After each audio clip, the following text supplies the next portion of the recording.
Hello, everybody. Welcome back to the continuation of my birthday month. We decided that we had such a good time last week talking about, believe it or not, our favorite movies that we decided to come back this week and look at these smiles turning to like kind of just straight faces as I'm talking. They're all like, why did I show up for this kid? But in case you weren't here last week it was my birthday, and I decided on my birthday to talk about my favorite movies. And we're going to come on here, talk about every year I was alive and my favorite movie from each year. But I'm an old bastard, and we only got through a third of my life in 3 hours. So we are back today. Everybody on the screen you should know, but I'll have everybody go around and introduce themselves if they want, or we can just go into movies. I don't know. I'm the host, though. I'm Aaron. It's my birthday month. And thank you guys all for being here. So we're going to be starting with, I believe, 1998. Right? No, we finished 98 last year. We're starting at 99. Okay, great. So I don't know what's happening, but 1999, perfect. So that's a small year for film. Yeah, if you weren't here last weekend, for people in the chat, we'll be rotating people in and out. And if you got to go at some point, people are starting to get more busy because things are slowly starting to return to normal-ish. So, but either way, thanks everybody for being here. I'm really excited to continue this discussion on our favorite movies, not best movies. So all I care about is your favorite movie. I don't care if it's a good movie or a bad movie, Christina. That's why you're here.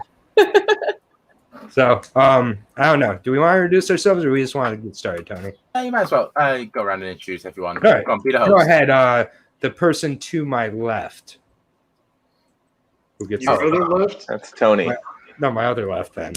Okay. That's called your right. Hi, I'm Adelaide. It's my birthday month as well. I am 3 weeks past 21. I have shit opinions, and you'll see that today. Lovely. Hi, I'm Christina. It's also my birthday month because my birthday was on Friday, and I'm older than Aaron, and I'm prettier than him, so I'm more important. I would just like to point out that my choices are based on what I liked at that time because I happen to be alive and functional, unlike other people in that year. So I'm not, as an adult, I'm not picking what I like that happened to come out in 2000. I am picking the trash movie that I loved when I was 11 and 12 years old in 2000. That's a great, there's no wrong way to do this. It's just I just feel like I need to let people know for when they openly judge me. Oh, don't worry, only God can judge me, so it's okay.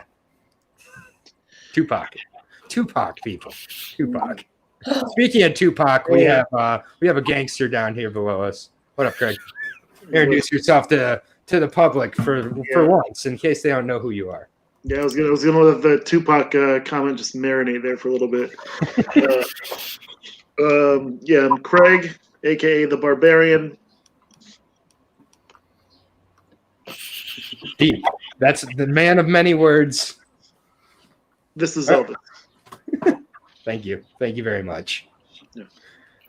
I see what you did there. Good. We're really letting all my comments marinate here. Speaking of marinade, here's a piece of beef right here. Wow. Jake, introduce yourself to the people. I don't know how to follow up that. There's no way to. Hi, I guess. Here to talk about stuff I like. And celebrate my birthday. Of course. Also 31, just like you. This is not my birthday month, though. Another much better looking person at the same age as me. What? This is like the why you don't do drugs, kids. We're the same age. You would have no idea. Round. Yeah. Speaking of drugs, Tony, introduce yourself to people finally, so you can learn who you are. Learn your name's not Tom. I hate you. Hi, my name's Tony. I run this channel. God knows why. Birthday clown. Birthday clown. All right. So just quickly before you go, so for people that are watching, I'll post it in the chat. But the way it's going to work is that we're going to have a rotating cast. So if you are interested in doing it, the best way to get in contact, say you want to be in, is by messaging me on Facebook. And so either do it in the feature presentation page or message me privately. That works well. And then we'll see. And then that'll work all wonders. Yep. So sounds good. Yeah, we should have hopefully a few esteemed guests joining us as we go here. But anybody who joins us will be an esteemed guest. So, I'm happy to be here and ready to get started, everybody. Or do we have more comments we need to marinate on? Please don't. Marinate is the word of this stream. What was last know week? Why you called him beef? Like, that's just an interesting adjective.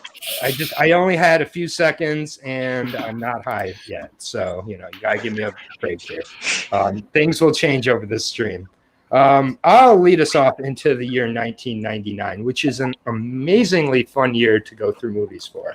Quite possibly the best year of film ever. I was about to say, it's Definitely of our lifetime, I would say. Yeah, and I love hearing all these words because I think that I took the Christina route here, and at 10 years old, I wasn't exactly the esteemed film buff I am today. So, for the year 1999, the movie that represents my favorite movie of that year, it stars a familiar fella from a horror series. His name's Devon Sawa. It has Seth Green in it. It has a cameo from The Offspring in it. And if I still have to keep giving you clues, I believe this was the film debut of young Jessica Alba, or Alba, depending on where you come from. Either way, this is Idle Hand. It's an amazing... Idle Hands, plural. Idle Hands, plural. We're doing the same... That was just a St. Nally's joke for... Tony here, but Idle Hands is my pick. It's my favorite horror comedy of all time. Fuck Shaun of the Dead. Fuck these other fucking movies that get brought up. Cabin in the Woods. Ready or Not? You seen Ready or Not yet? Fuck you. I like Ready or Die, but Idle Hands beats it for me. And it is a movie that it has Fred Willard in it. So go ahead and hate a movie with Fred Willard. Go ahead.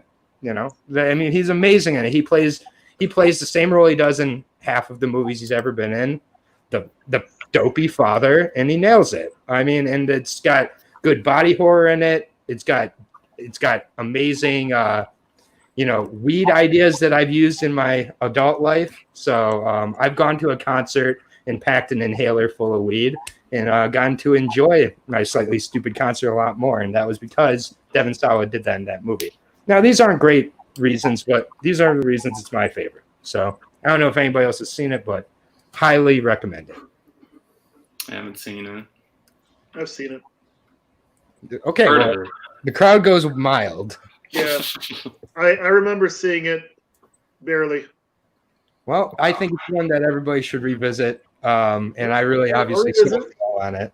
So, Adelaide, go ahead and class up the joint with your mouth full for your first pick.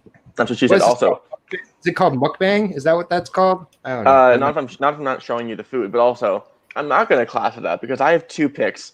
One, hopefully Christina picks. Save your honorable mentions for the end. Yeah, I'm not going to say anything, but Okay. It's one of the movies that I first started getting into film in high school, which can probably tell you what I'm going to pick because I had about 3 movies that really got me into filmmaking. I'm not sure when we get to the other ones, but this is the one that I was like, oh, this is film. Not movie, this is film.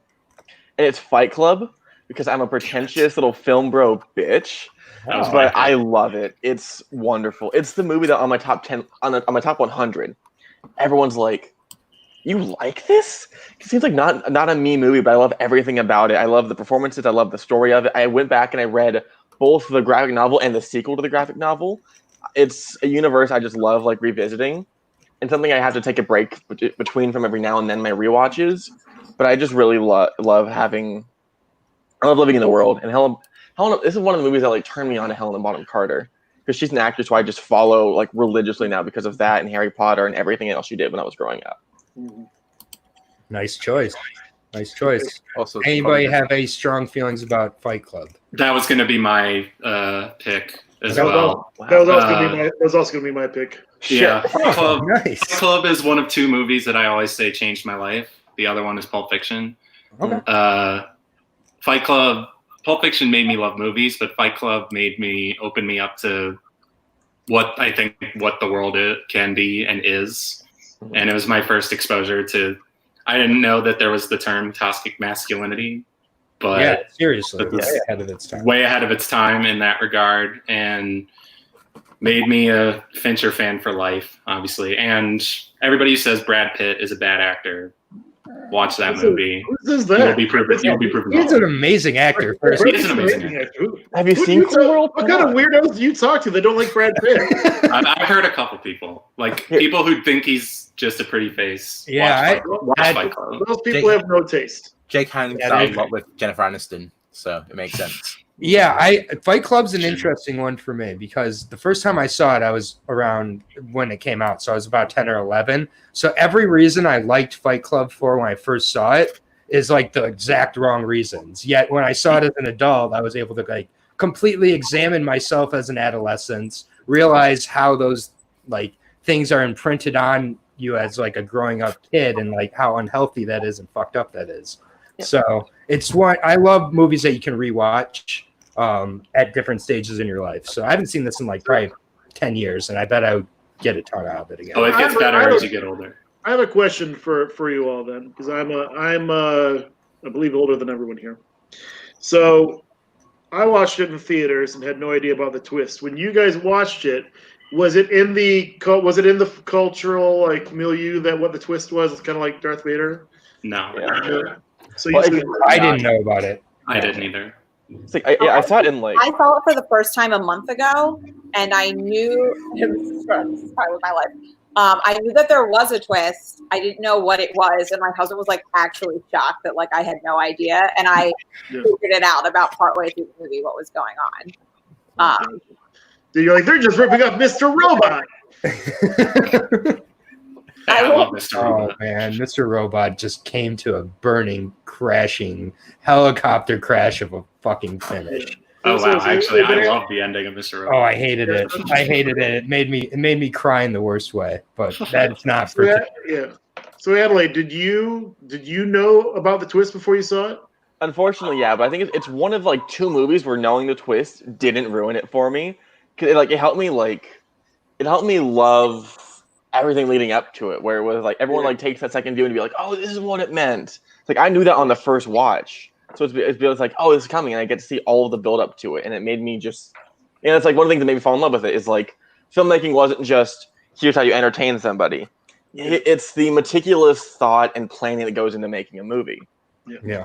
And you get to see that, so rewarding. That's a great pick. Great explanation of it. Like, and it's just, I love hearing about how it like kind of impacts so many people, because it's kind of a movie that like, kind of like Brad Pitt, you look at it on the surface and you kind of dismiss a little bit too often. And then you really realize, I mean, this movie, I had no idea this influenced like so many people into like getting further into movies. Honestly, I knew it was like a movie a lot of people liked, but I would have never thought this would be your pick, Adelaide. So that's really cool. Thanks. Should I save the rest of my Fight Club comments till it's my turn, or should I just add them now? No, go ahead.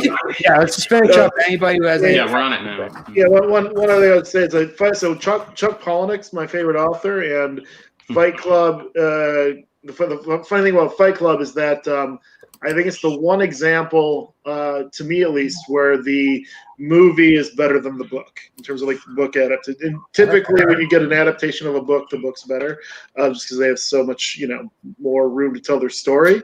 But this, the way they changed the ending to Fight Club from what the book had to what they did in the movie just made it a much more satisfying ending. And it was really shocking to me reading the book for the first time that how much less, it still works, but what they did in the film just works so much better. Well, not to mention, it has one of the greatest usages of licensed songs in movies ever when they play the Pixies at the end there. It's the language of film helps heighten the experience. Ooh, look at you using those terms. All right, Adam. Someone listened in. Someone went to New York Film School. I go to a liberal arts college where science was the biggest export. I'm stupid. Well, that's why we have you on. All right, Christina, let's lower the. Yeah, so we're going to take the standard way down. All right, Princess Diaries. I don't think I have any movie that has ever changed my life, or I've ever actually thought really hard about any movie. Ooh, I'm just here to have a good time. I love it. And in 1999, a movie that always brought me a good time. I'd like to point out I graduated 5th grade in 1999. Okay, so I was partying like it was 1999. Okay, Y2K didn't scare me. I was ready for it all. And Spence, just so you know, Y2K is this weird thing where we thought. I know, Christina. He watched Simpsons episode. Yeah, so I've seen the Family Guy. Come on. Okay. But and I feel like the only person that will appreciate this pick will be Rue, so I hope you're still watching. So my favorite movie in 1999, when I was alive in 1999, was Wild Wild West. Oh, Yes. I loved that movie. I loved it. I thought the way they like made all like the modern technology and it was hilarious. And I just think that movie was so funny. And I would still rewatch it to this day. Everyone makes fun of me because I like it. But this was my jam. I used to watch it all the time, and I used to make up a dance to the song, and I used to crush it with my little cowboy hat. So Wild Wild West, that's my pick. I know you guys are so sad you're not as cool as me. The song is good. I would say I think that was a very good illustration of the target audience of that film. So every movie has an audience, and 5th grade you was that audience. So I mean, this is a complete fact. At 10 years old, I love this movie. Rue, you missed it. Rue, it's Wild Wild West. Yeah, it's Wild Wild West, Rue. Come on.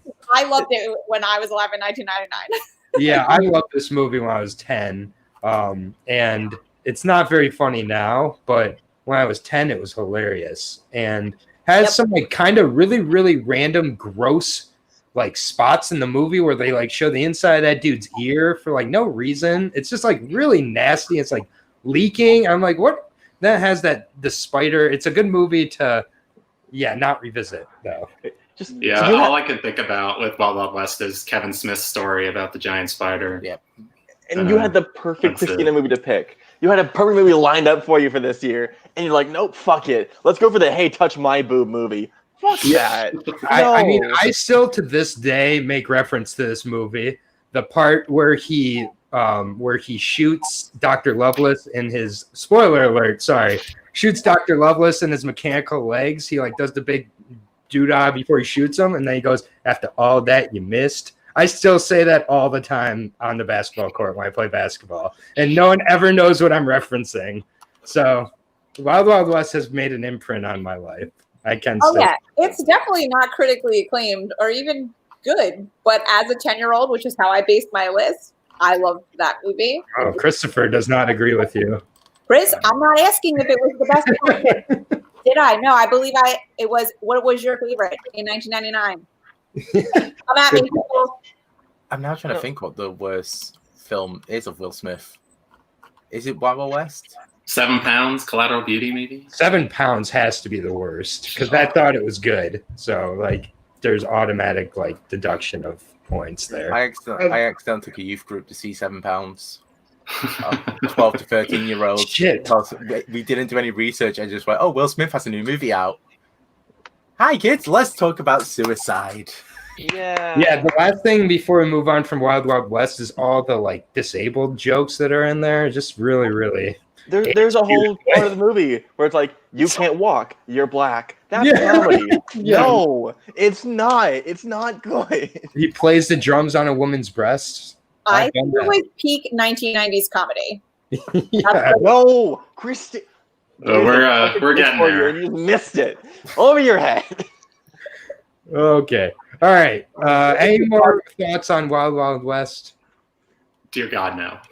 Okay. Why is Jake on when I'm on? I don't need to actually see his judgment on his face. Yeah, he's really not approving of your taste so far. I'm shocked. I will later, I'm sure. All right, Craig, what's your second favorite movie of 99 since Fight Club has been selected? Yeah, since Fight Club I will say 1999 is one of those years where it's like you could have 10 people pick my 10 favorite movies in front of me, and I'd still be able to find just terrific movies. It's, again, the best year of film in history. My second favorite film of 1999 can be described with one word: Malkovich. Malkovich. Being John Malkovich. Being John Malkovich is one of the most, if not the most, original film I've seen in my lifetime. It's just like the creativity for that story. The comedy hits on all cylinders, but in like a very like dark, cerebral way. Just Spike Jonze's direction and Charlie Kaufman's screenplay. Just it got robbed at the Golden Globes for best comedy that year. It was beaten by Toy Story 2, which is a good movie, but nowhere near as good as Being John Malkovich. We have a pre-Oscar Octavia Spencer prying open the elevator door for Craig Schwartz, played by John Cusack. No, it's I don't even know. I think the movie just speaks for itself. It's if you've seen it, it's it was a film that blew my mind when I saw it, and I was so inspired. Yeah, it is brilliant, and props to Malkovich for just going for it, just really embracing the whole concept and just I don't know how many Malkoviches there are in that one scene, but props to him for doing that. Malkovich with breaths is just something you can never unsee. Sure. The much better movie with men with tits. Let's be fair here. Fair. Tony, do you like this movie? I've seen it maybe 3 or 4 times. I still don't understand it, but I still love it. I love it. I can't. I just can't get my head around it. Just something. Every time I've done watching it, just like I liked it. What? I'm confused. Yeah, I don't get confused. It's a portal that puts him in John Malkovich. Yeah, got it. I try to think of other actors that could have been put into this movie, like being Al Pacino. Like it's just like Malkovich is the choice. It's such an amazing. Another one like that's cliche to say is ahead of its time, but this is like so ahead of its time, and I don't think that we're ever going to get to a time where this isn't like where it's not ahead of its time. It's really out there, and makes Cameron Diaz unattractive in like the height of Cameron Diaz, which is like a magic trick. Like she's and just it's weird that John Cusack was married to Cameron Diaz, but really wanted to leave her for Catherine Keener. Yes, and like it was believable in that movie. Great era makeup. Any scene where they just couldn't understand John Cusack makes me laugh so hard. I just love anytime he was talking. They're just like, I have no idea what you're saying. What? And you don't have a speech impediment, sir. That's very kind of you to say. I just love it. It's so strange. It's one that Christina should see and then tell us all how she doesn't get it, and then just be like, "What? I'm an idiot. I just don't appreciate things. So I'm no. I think this is one you would genuinely not. I'd be curious if you got this one. This is really but if it's boring, I also won't pay attention to it. Oh, it's not boring. That actor who plays his boss just died earlier this year. Let me pull up his name real quick. It was. I was gonna say not Ian Holm. And also, the great thing about being John Malkovich is if it's ever asking a trivia question, then you know a trivia question they're going to ask. Orson Bean. Orson Bean? No, Orson Bean was the name of his boss. The actor who played his boss, Orson Bean, died earlier this year. Second most famous Orson. Any other thoughts on Malkovich? February 7th. I own it, have not seen it. I will get to it eventually for Drew, but until then, Spike Jonze and Charlie Kaufman are both great, so respect the fuck out of the pick. Yeah, great pick. All right, Jake, you're up. Okay, well, there's the movie I should pick. It's pretty obvious, but I'm not going to pick it because... The Phantom Menace? No. It is sci-fi. The Mummy? I mean, whoa. Okay. But I'm not going to pick that because I'm like Christina. I'm going to go favorite. And I said earlier, Fight Club was one of the most influential pieces of pop culture in my life. Well, I'm going to pick another one, and it's South Park Bigger, Longer, and Uncut. Yeah. Beautiful. Terrific musical. It's an amazing musical. So I've been watching South Park since 1997 when I was 8 years old because my dad is a great dad. Yep. And So I've seen every single episode of South Park, even the banned ones. So South Park is just like is so formative for me, and this movie is, yeah, it's like I was not a fan of musicals in 1999, as previously discussed on the West Side Story watch along, but I loved this one, and now watching it now that I have more of an appreciation for musicals, I understand just how brilliant it is as a musical. Really Like it might be my second favorite movie musical of all time after Singing in the Rain. That I love medley that. they have near the end, the tomorrow night. Oh, medley. it's so good. So good. Yeah, They were robbed of an Oscar. I know. Blame Canada's. Well, I don't even know if Blame Canada is the best song in that movie. Yeah, Well, I I think Blame the medley's Canada? the best song. I think the medley's the best song, but it was Blame Canada was what was nominated. Yeah, The Oscars. Robin Williams performed at the Oscars. It was It was amazing. such a great performance. it is. I mean, I also like. I didn't know what Les Mis was back then, but La Resistance is just such a pitch perfect Les Mis parody. Yeah, the whole thing is a great Les Mis parody. That's true, the whole thing. But yeah, that's mine. I love it unashamedly. Great pick. I just am noticing that through not even 1 year, we're at 26 minutes. So I was really concerned at first that this time it was going to not have the magic, but somehow anytime we start talking about movies we really like, we're going to be able to talk about them for a while. So unless anybody has anything else to say about South Park, Christina picks. Yep. yeah, exactly. Christina picks are going to help move this show along. We That's need why more I'm here, Christinas. We need more Christinas in here to help. Adelaide slowed us down for like 15 minutes with You're welcome. with their fantastic pick. Yeah. I apologize for my minute. So, Tony, on to you. Well, I was going to say quickly for South Park Bigger Longer, and the greatest song, of course, is Uncle Fucker. Yes. I love It's Easy MK also though. It's Easy MK. Every song is amazing. Yeah. Like the hit rate is 100%. There's no bad song. just everything about it is so perfect. It's just like I didn't know anything about politics, like news at that time because I was an idiot. So I was just seeing this Saddam Hussein, just like, oh, he's funny. Then a couple of years later, like the war happened, I was just like, oh, okay. I thought he was a made up character. I'm a dumb person. That's a Relax, great guy. All right, Tony, give us something British. All right, I was going to go with something else, but since you asked me to go with something British, I would go. So I'm going to go with the second best rom-com of all time. The first one is always going to be When Harry Met Sally. The second one is set in London. It's been a bookshop that I went in, and I ended up in a conversation about crack cocaine. It's the best of Richard Curtis, best of Hugh Grant, probably the best of Juliet Roberts. Notting Hill.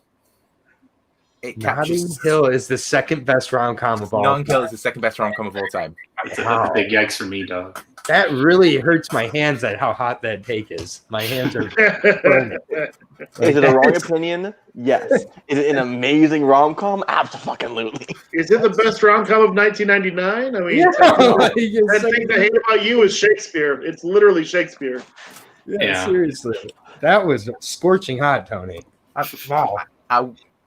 I've not seen it, so I guess I shouldn't even say it's scorching hot. We I should haven't go either. over the chat and see what Peggy thinks the best rom-com of 1999 was. It's got to be 10 Things I Hate About You. Yeah, no. I almost picked 10 Things I Hate About You. Yeah. That the soccer. So, does anybody have anything else to say about Notting Hill before we go on to our honorable mentions? I've never seen it. Yeah, I haven't seen it. No, Peggy. Oh man, severely. I will say, if anyone reminds me of Tony, it's going to be Spike. I think that. He's Welsh. And How dare you? are you telling me you wouldn't crash an interview for your best friend who's dating an actress? Oh, You're showing him just 100%, I like would. posing. So I is this so like don't spoil this for me, Notting Hill. But is it just like basically like a formulaic rom-com that's just done well? Or is it kind of one of these like, oh, we're not with the tropes ones? Is it one of those? Is it meta? Like what sell Notting Hill to me besides it's the second best rom-com of all time? All right, so Hugh Grant was very charming in the 90s.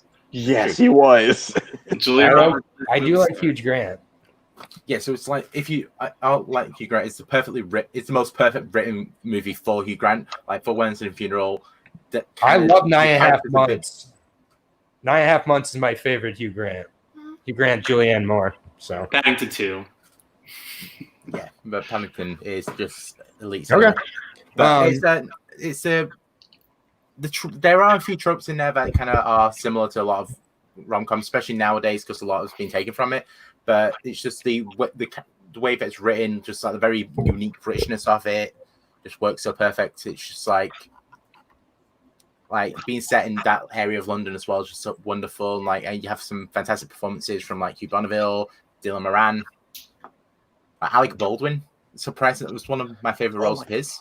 Forgot he was in that. He's amazing. Holy shit. Well, I also I think I has like a surprising amount of sympathy for Julia Roberts' character, and like so the diner scene for Tony or the restaurant scene. I think he does a great job at humanizing the character because she does a lot of things in that movie that you don't really root for, and I know Peggy's in the chat probably backing that up. But I love just the complexity of the relationship, no matter how simple it may seem. As well as, again, Spike is amazing. I love the performance. I love the character, and the ending is surprisingly heartfelt. I think when I look back on the movies, what I remember the most, besides the restaurant scene, is just like it's like the movie's sort of back and forth, but the ending's like a really nice warm hug. All right, so it's a rainy day movie. I'll put it on my list. Just real quick, I guess. And by real quick, I mean real quick. Just say the titles. We know you like them.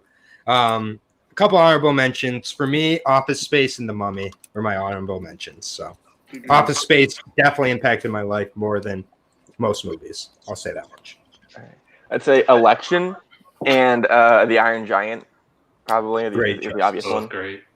Do you have any honorable mentions, Christina? She's All That, because there's nothing more iconic than her walking down the steps. But 10 things about you. I'm gonna go with the a million times. So what did you say? He's like, also 10 things I hate about you, I guess. Fair enough. What did you say, Craig? So 99 was the year I graduated high school, and I was very proud to have a very good high school film as the of 1999, which was American Pie, which is very. Oh yeah. It's it was very much of the time, but it was great, class of 99 high school comedy. And then I'd also give props to The Sixth Sense, which I know looking back at it now, Shyamalan's career has kind of been mediocre, but when he first hit the scene, he was nobody saw that twist coming when it first came out, and the film kind of inspired a whole generation of filmmakers to basically mimic him. And also I would say a scarier film than that, the best horror film of 1999 was Stir of Echoes with Kevin Bacon. Oh, great! Not the horror film I was expecting. Never seen it. Okay, so I'll get The Matrix out of the way because it's the most obvious one, and then one serious one and one less serious one. Serious one, I love The Insider, Michael Mann's movie about 60 Minutes, where the tobacco executive is going on record to expose how terrible the tobacco companies are. It's just like it's not peak Michael Mann, that's Heat, but it's still great Michael Mann. And then my less serious one that I liked more back then was Varsity Blues. It's a guilty pleasure of mine. It's so I don't want your life. Yeah, it's so ridiculous, and James Van Der Beek is not good, but it's Paul Walker pre Fast and Furious as like the dreamboat star quarterback. He's basically Jason Street, if you know the show Friday Night Lights, in all the ways. So yeah, it just is a guilty pleasure. I just love Varsity Blues. And I will say briefly, the Phantom Menace gets crapped on a lot these days. But you know what? In 1999, when that movie came out, there was so much excitement for it. And you know what? And the hate for it didn't come immediately. it was a lot of it was just kind of like in retrospect and review that the hate really started coming down on it. But when that first came out, it was, it was an event, not just an event, it was the event of 1999. Yeah, nothing eclipsed it for me till Dark Knight came out. That was like the only other like film event I can think of in my lifetime that was like there were just like lines around like buildings everywhere for this movie. Like, I mean, there's a movie made about going to watch this movie. Yeah. Great one. Tony, any other good little shouts for you? Yep. So everyone's mentioned my heterosexual life partner's Jacoby's pick of The Mummy. He doesn't have to burst in and scream at us all. My dad's favorite movie of all time, The Green Mile. Nice. It's a great pick. It's a good favorite movie of all time. Yeah, it's the only film I've ever seen him cry at. Oh, every time you watch it. Then to Man on the Moon, probably the best Jim Carrey performance. And then if you want to just feel bad about yourself, bad about life, Angela's Ashes. What is that? It's an Irish, right? Yeah, it's an Irish production. Robert Carlyle is in it, Emily Watson. Okay. It is probably the saddest movie you'll ever watch in your life. It is so just terribly heartbreaking. Wait till we get to 2000. There's one in there. Sold. I like sad movies, so I'll add that to my list. One more movie I want to make sure doesn't get ignored here. Dogma, one of Kevin Smith's best films. That's a community favorite. Yeah, Mystery Men is in the chat as well. That's a good shout. Oh, Galaxy Quest. Oh yeah, Galaxy Quest. Oh my god. Again, 1999 was the best year for movies, period. And so there's going to be a lot of great ones we've missed. Yeah, there wasn't a bad choice here, including Christina's. So, I want to throw in one more really quickly because it's quietly one of my favorite Shakespeare productions ever, and I think it's the movie. We already said that. No. It's not my favorite movie ever, but I think it's one of the easier ways to get into the story. It's Titus, directed by Julie Taymor. Titus Andronicus is one of the most horrifying things you'll ever read, but has the most beautiful prose in any Shakespeare play. Period.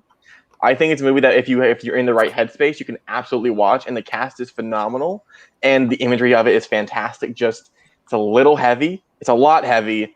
The storytelling is a bit muddled by Taymor's direction, but it's an experience I highly recommend putting yourself through. Okay, great. And 37 and a half minutes. Beauty. And 37 and a half minutes in, we have finished the first of 10 years we are going through today. That's a particularly stacked year, though. I think we'll be quicker. Yeah, exactly. We'll see as we go on here. We had a few years that we kind of were brushing through. In the middle of the 2000s, a response I was often getting was, I don't want to go on and talk about these movies, but we're going to trudge through here. Christina has a million movies probably in these 10 years. So, we're good. Follow directions. I picked one favorite for every year. Typical teacher. All right. So we are gonna head into the year 2000. We're in the 21st century. Yeah, and I'm gonna move backstage and introduce someone that was born in the year 2000. Wonderful. Bring him or her on. Of course, it's him. They are also the current Warzone singles champion. Oh, I know who this is. It's me. He was born in 99. Wow, and a fresh new cut from I got a haircut today. Hello. You look very nice. You look like you're even more related to Jake now than before. Okay. Like really, me, you, and Jake could be from the same family. Like, and Craig, honestly, we could all be like wearing the same glasses. Yeah, just because we're wearing glasses. We're just white people. That's all it is. We're white people who wear glasses. I forget Bartman's white sometimes. Sorry. Yeah, like I also can get my glasses. And we all white people wearing glasses. Yeah, we can all just be part of the same, family. How are you doing today, Caleb? I'm very good. I want to make a correction to Tony. I was born in October of 1999. So yeah, he's a 90s baby. Yeah, technically 90s kid. Still can't drink though. So you experienced Y2K. Yeah, you lived through it. Yes. I spent it shitting myself, probably. So as did we all. Most of us did, yeah. All right, so we're going into the year 2000. I'll lead us off here, and this is a year that I had, quite a few of like very different picks. So I ended up going with one that I saw at the time and I liked for the wrong reasons, and then I went back as an adult and watched again. Craig mentioned movies that were better than the book. This is the movie that is better than the book. Don't say it. And it is Don't say American Psycho. Damn it. Yeah. This movie is just, it's okay. It gets some reactions out of people. It's one that, for one, it was directed by a female, and I believe Mary Herron is it? I don't know for sure, but just I love that it was from a female's perspective to start, because a lot of like the surface level criticisms of American Psycho from the book or the movie are exactly what it's kind of criticizing. So Also written by a woman. Yeah, this is Christian Bale's best role. He is Patrick Bateman, and I like that. For me, it's my favorite role of his. I mean, it's me too. It's just. I haven't seen Rain and Fire. You're correct, but it's one that you can revisit. It's another. I mean, I think maybe this is why classics are classics, but it gets better with age, I think, or I'm getting better at understanding it as I get older. So yeah, American Psycho. You are wrong, Tony. So that's great. But American Psycho is my pick. It's one of my favorite movies ever. Yeah. Period. End of story. I loved it at the time. I don't think I saw it in 2000, but not long after that. But yeah, I think I just love every single detail in this movie. It does take word for word a lot from the book. Mm-hmm. Like all his monologues are word for word from the book. The business card scene is word for word, but where the movie is better is it changes the location of where that business card scene takes place, and it makes way more sense. And it's also like, as depraved as the movie is, it's nothing compared to the book, and that's to the book's detriment. Like, it's just punishing to read. And this movie is not punishing to watch. Yeah, the book at some points like really does make you feel like you're on cocaine. It is so like detail, like obsessive, and it's just like it's too much at some point. So I think the movie does some good jobs of taking the reins back on some of the source material, actually. So I would agree. This is also a movie I quote very frequently. I don't know what that says about me. I know people who like absolutely insanely love this movie, and I know people who absolutely hate this movie. Cough, Caleb Coho. And I think this is I'm more in the middle, leaning towards enjoying it, but I also see why people don't love it. But I think there are so many amazing scenes in this one. I think I like the individual parts more than I like the actual whole. That's okay. Remember how I said that I had three movies that sort of form my love for film? This is number 2. We're not going to get to number 3, but if you couldn't tell, I had some issues as a teenager. But I will say I agree with all of Aaron's sentiments. I think this is a perfect movie. I think Christian Bale is phenomenal in it.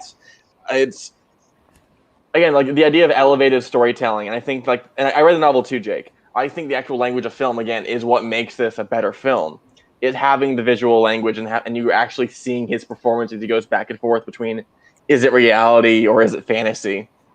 It's a wonderful, wonderful experience. And for Fight Club and American Psycho to be what form your psyche, like it does make a lot. Not my of sense. psyche. That's different. I'd be in the hospital if that was my psyche. No, just film, just film. So no, I'm not in the hospital.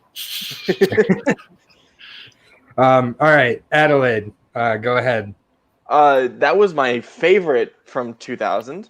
I'll pick what I think is the best from 2000 because, for reference, I have 3 5 stars and 5 4.5. So this is a tough list to get through. This is a movie I saw in my freshman year of college. It was the first Chinese film that I ever saw, and it has made me fall in love with the director to the point that I want to really experience retro filmography in my free time. It is Wong Kar-wai's In the Mood for Love. I think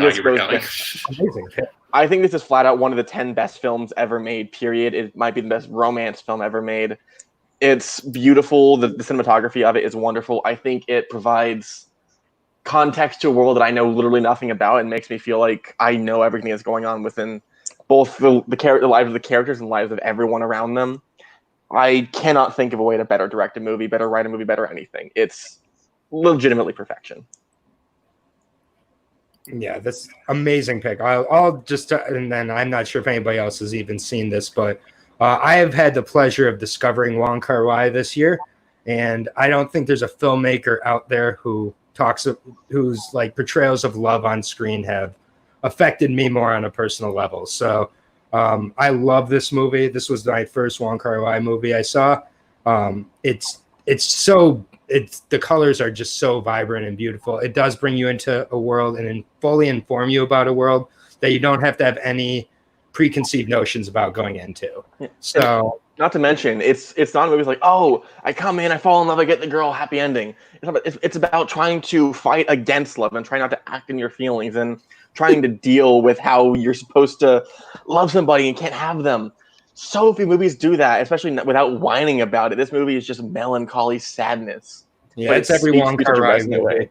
Just watch Wong Kar-wai if you like that feeling, because that's every movie of his. I've seen it. Yeah.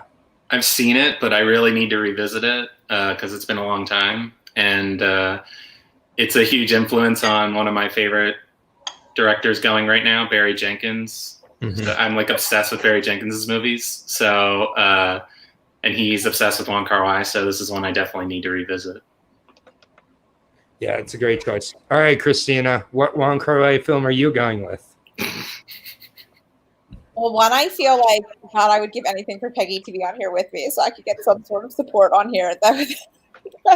She'll be on soon, don't worry. You guys are picking like quality films, and I'm picking like trash movies that 11-year-olds really enjoy. Okay. So let me just set the stage. The year 2000. Okay, I was spring of 2000. I was in 6th grade, and I was looking ugly. So this movie resonated with me that maybe like someday, if you spend a lot of money on beauticians, they will be able to fix you, and that the boy that thinks that you look like a ratty mess will finally like you, and you can still be a badass while doing all of those things, which clearly I am. So my pick is Miss Congeniality. Okay. It's a great movie. I have no complaints. These aren't bad picks. That's a good movie. Yeah. That's not what I thought. All these she was gonna bring amazing up, things. but I respect it. But this was, for a young girl, I watched this all the time. And like 2000s has a lot of great stuff for if you were a young girl, but this was definitely my favorite. I used to watch this all the time, and I would still watch it all the time. And Bring It On is on my TV right now, just to honorable one. Yeah, I love this pick. This is a great 2000s comedy. It's not, it's nothing too crazy, but it just William Shatner's amazing in it. So Yeah, Michael can't get Caine. mad at any film with William Shatner in it. yeah, I like this movie. Good choice. It might be my favorite Sandra Bullock. Based on the description, I thought you were going to bring up the Princess Diaries, and then you swerved. Oh, I also really liked that one, but I didn't watch it on repeat as much as I watched Miss Congeniality. Fair. So I feel like I'm going to jump in here to try to speed up the pace a little bit, because I feel like we need high pace, fast action. So I'm going to go with well, this is the X-Force thing, but X-Men 2000. X-Men 2000 was a pivotal film in just kind of our film history. I mean, yes, Blade set the stage for X-Men to come back, but X-Men is really what lifted the superhero films into the a more widely accepted blockbuster area than they hadn't been for a while. And it introduced the world to Hugh Jackman. It gave us the bromance the world needs, and Ian McKellen and Patrick Stewart. And it was a movie that there was high expectations for it, because people of my generation, at least kids of my generation, grew up watching the X-Men comic and watching the X-Men cartoon and reading the X-Men comic, and the film itself really delivered. Yeah. Underappreciated superhero movie people don't bring up enough, but I just can always think of the Toad scene. So that's all I can ever think of with this movie. Yeah, the same thing that happens to everything else. Yeah. Like, that was written by a professional writer. Like, someone Well, who's like, that was written by like 7 professional writers. No, that was a script that went through several rewrites, and I actually spoke to one of the screenwriters about it and found out what he had done in his 5 drafts of it. And no, it's a movie. Look, it took a lot to get that in there, and there were some things. Look, Halle Berry is probably the worst part of the movie.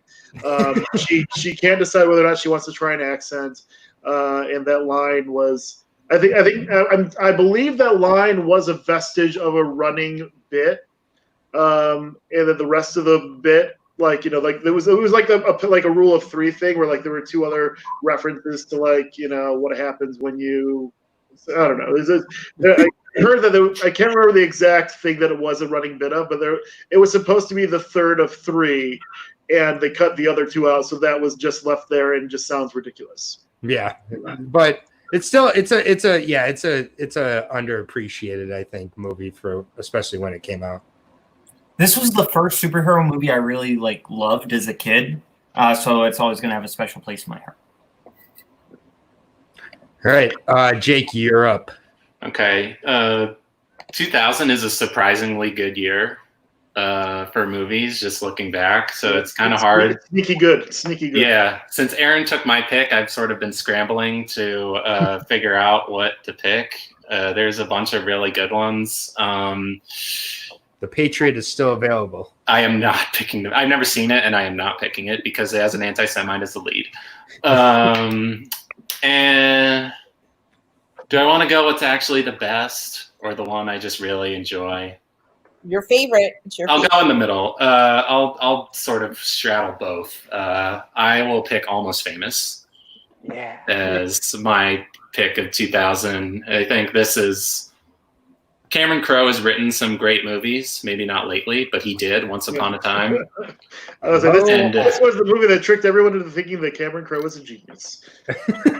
And it would be pretty easy to fall for that because this movie is incredible. I think it's one of the best music movies that's not a musical. Philip Seymour Hoffman, is maybe the all-time heat check in a movie, is Lester Bangs. Billy Crudup, I thought he was going to be a huge star after seeing this movie because he's so good as Russell Hammond. Didn't quite pan out that way, but it doesn't take away from the fact that he was a golden god in this movie. And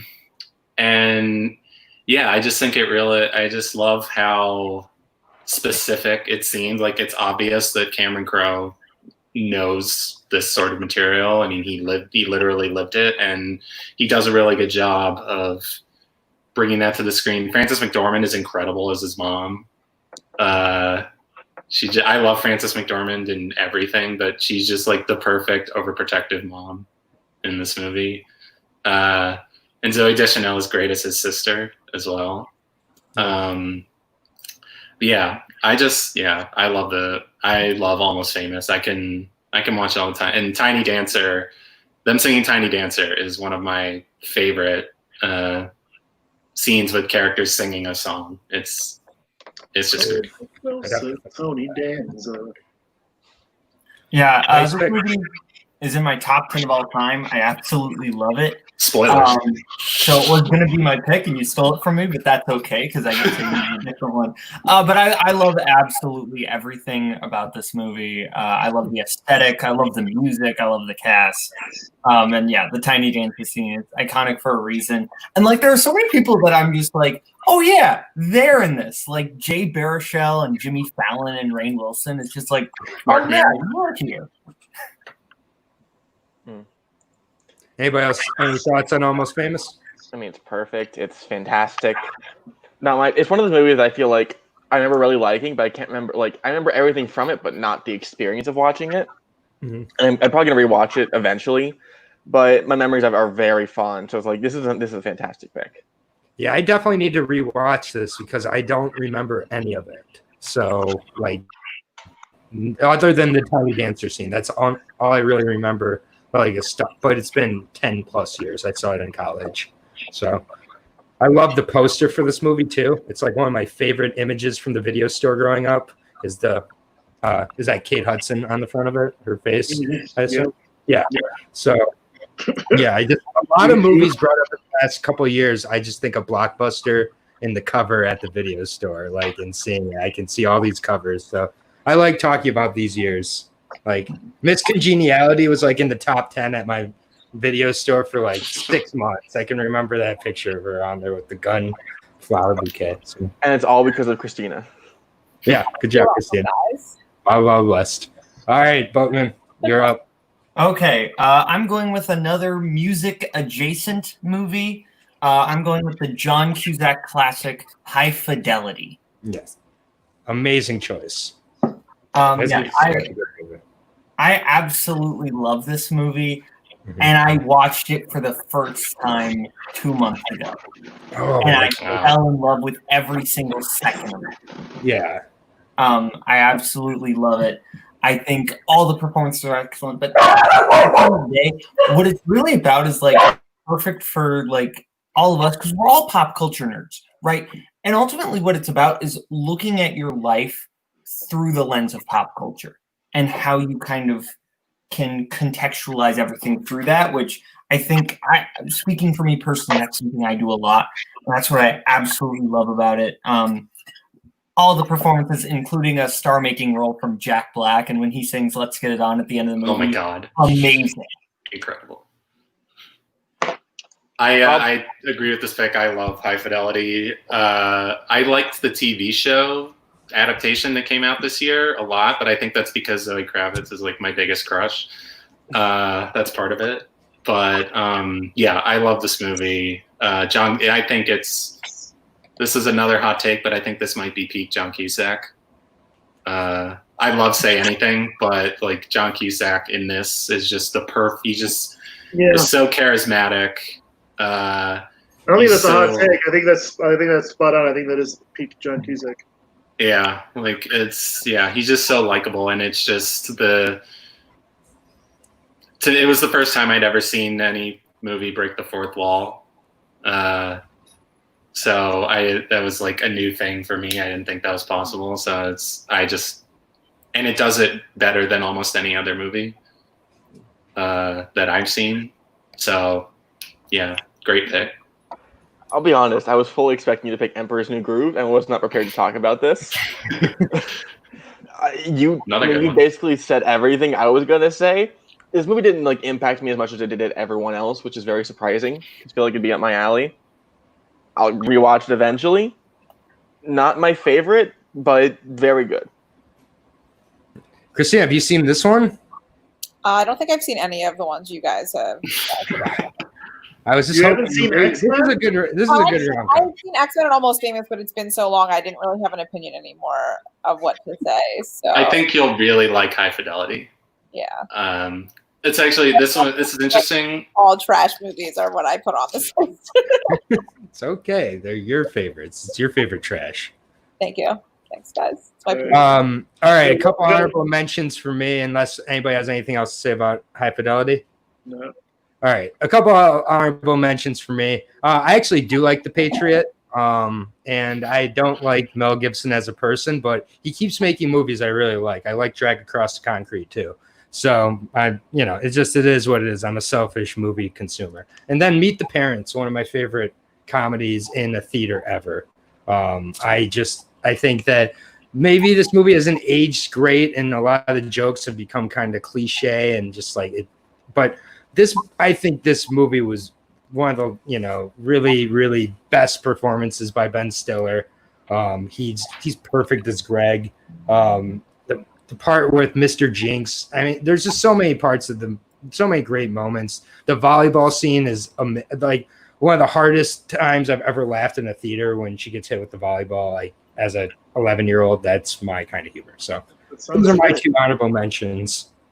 If you want the better war epic starring in a person of questionable moral ambiguity, Gladiator. Yeah, one of the few correct Best Picture winners, as well as my favorite Coen's comedy, Oh Brother Where Art Thou, which is wonderful. That was going to be my honorable mention. Plug. Sorry. Go watch along and Bring It On because it's fucking amazing. I love every second of it. So my 2000s would be typical young girl things. I really liked How the Grinch Stole Christmas, Charlie's Angels, let's see, Stage, Remember the Titans, Bedazzled, just like, and my guilty pleasure to this day, Little Nicky. Nice. Oh my God! How did I not bring that up in my honorable mentions? That's one of my favorite movies of all time. Probably Probably should have been. with a very young Ryan Gosling in it. Oh, man. Yeah, I love Lil Nicky. It's my favorite Adam Sandler movie, I including don't know Uncut why I Gems. love it, but I do. Yeah, Lil Nicky is peak trash. Yes. It is like the top of the trash heap trash. Well, They change a Coke into a Pepsi. It's amazing. The fun thing with Little Nicky is that before Little Nicky, Adam Sandler's film career was like on just a fucking rocket ship going on its way to Mars, and like everyone was like, "Oh, he's making these great comedies." And then Little Nicky came out, and there was like, "This is bad." I thought it got a bad rap, but The Waterboy too. But that was the movie. No, people liked Waterboy. Yeah, Yeah. No, you weren't a lot. You were a child. You were a baby when Waterboy came out. No, I wasn't even born. Waterboy was highly regarded as a good comedy. You can't look at reviews because critics hate all comedies. But no, the sentiment around the Waterboy when it came out was positive. And this was the first Adam Sandler film where the sentiment was by and large negative, and it just kind of started that downward trend of like him just making shitty films. But I do love Little Nicky. 2000 had Requiem for a Dream, which was Aronofsky's second film and probably his best. For which Ellen Burstyn should have won the Oscar instead of Aaron Brockovich. Not Aronofsky's best, Craig. Black Swan would be that, but go ahead. Look, I love Black Swan too. I just prefer Requiem. Memento, Christopher Nolan's second film, and again, in both Requiem and Memento, were like these were filmmakers coming off like big indie splashes that they made for no money, and then this is the first movies they were able to make with money and stars. And it's really interesting that the two of them just came out right next to each other, Requiem and Memento. Memento is just fucking mind blowing, especially when it came out. And then Snatch, the same kind of similar. It was like I think it was Guy Ritchie's second film, just kind of came out and kind of launched him. Although his career path has rising. Yeah, well, You said Snatch. Yeah, and then Emperor's New Groove is probably one of the best Disney films. That doesn't. It's so good. Yeah, and then so I'm scrolling through. Oh, one of my favorite horror films of all time, Pitch Black. It's for what it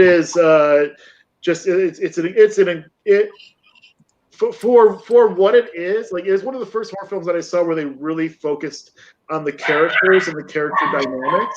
And if any of you either haven't seen it or haven't seen it lately, go back and watch it, because it's just like they do these really fun things with the primary characters, and they have some really great secondary characters. And then the monsters and the action are so much fun too. And then I just want to double check. Oh, and one of my favorite dumb comedies is Dude, Where's My Car? It is an escalation comedy, and I feel like it gets a. I've spoken to people who just can look at it as like a weed comedy, say it's just a dumb weed comedy. But like, if you look at it as an escalation comedy, it is fantastic. And then I think that's probably all. I'm just scrolling through to see if there's any others. I want to make sure don't get overturned. But I would also just briefly say that I totally disagree with the notion that that Gladiator deserved to be Best Picture that year. It should have been either Memento or Requiem for a Dream. Oh, also, Count of Monte Cristo was a good film. All right, next. Count of Monte Cristo was not too bad. Left for the rest of this? No, sorry. I was looking at my list here. That'll come up Jake, later. Go ahead with your honorable mentions. Okay. Well, so some of mine were taken, but I will go with a movie I did not like the first time I saw it, but then absolutely loved it the second time. It was Crouching Tiger, Hidden Dragon, which I think also deserved Best Picture over Gladiator.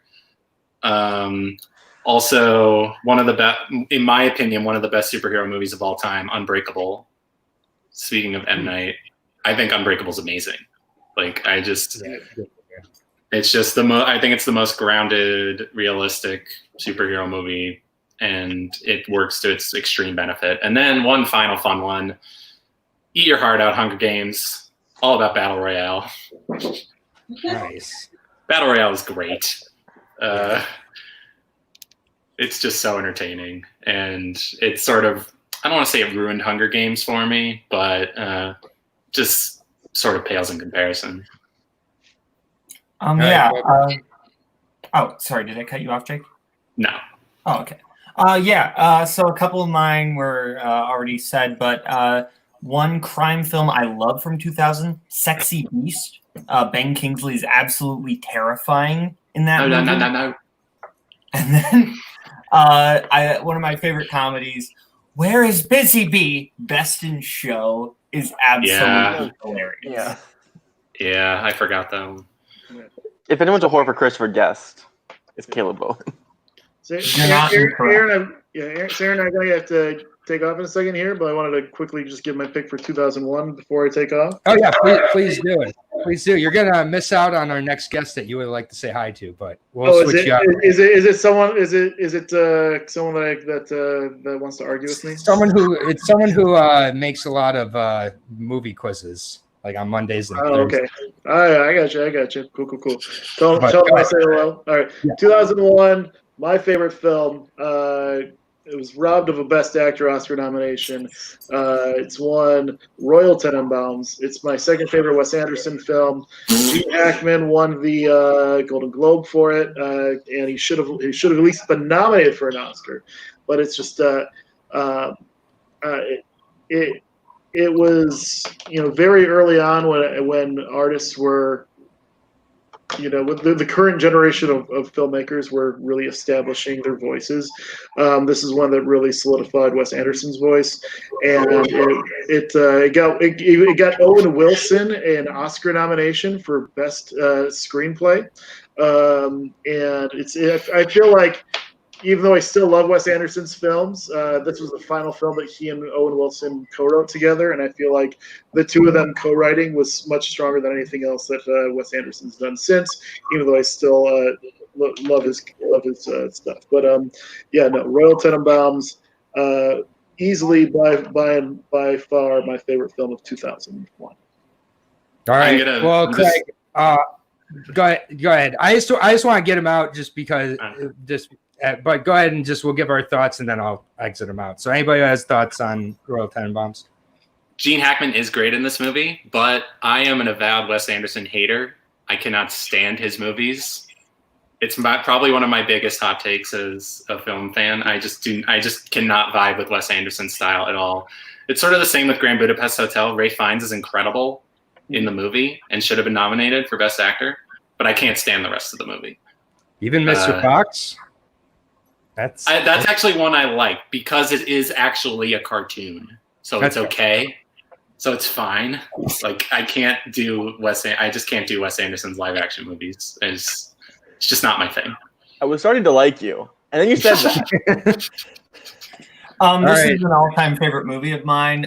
The needle in the hay sequence makes me cry every time I see it, and I love the ensemble. Ben Stiller might be I don't know if I can say he's my favorite because Hackman is so good, but I absolutely love him in this movie. I think this is his best performance. And I love the back and forth between him and Hackman when it's like, oh, it's just dog's blood. And then they go into the game room and have their argument. I forget his last name right now, but Kumar, his Gene Hackman's assistant, or not assistant, but kind of manservant in it. He's just the guy's only did 4 or 5 movies in his entire career because he was just somebody that Wes Anderson kind of knew from around Texas and cast him in Bottle Rocket and whatnot.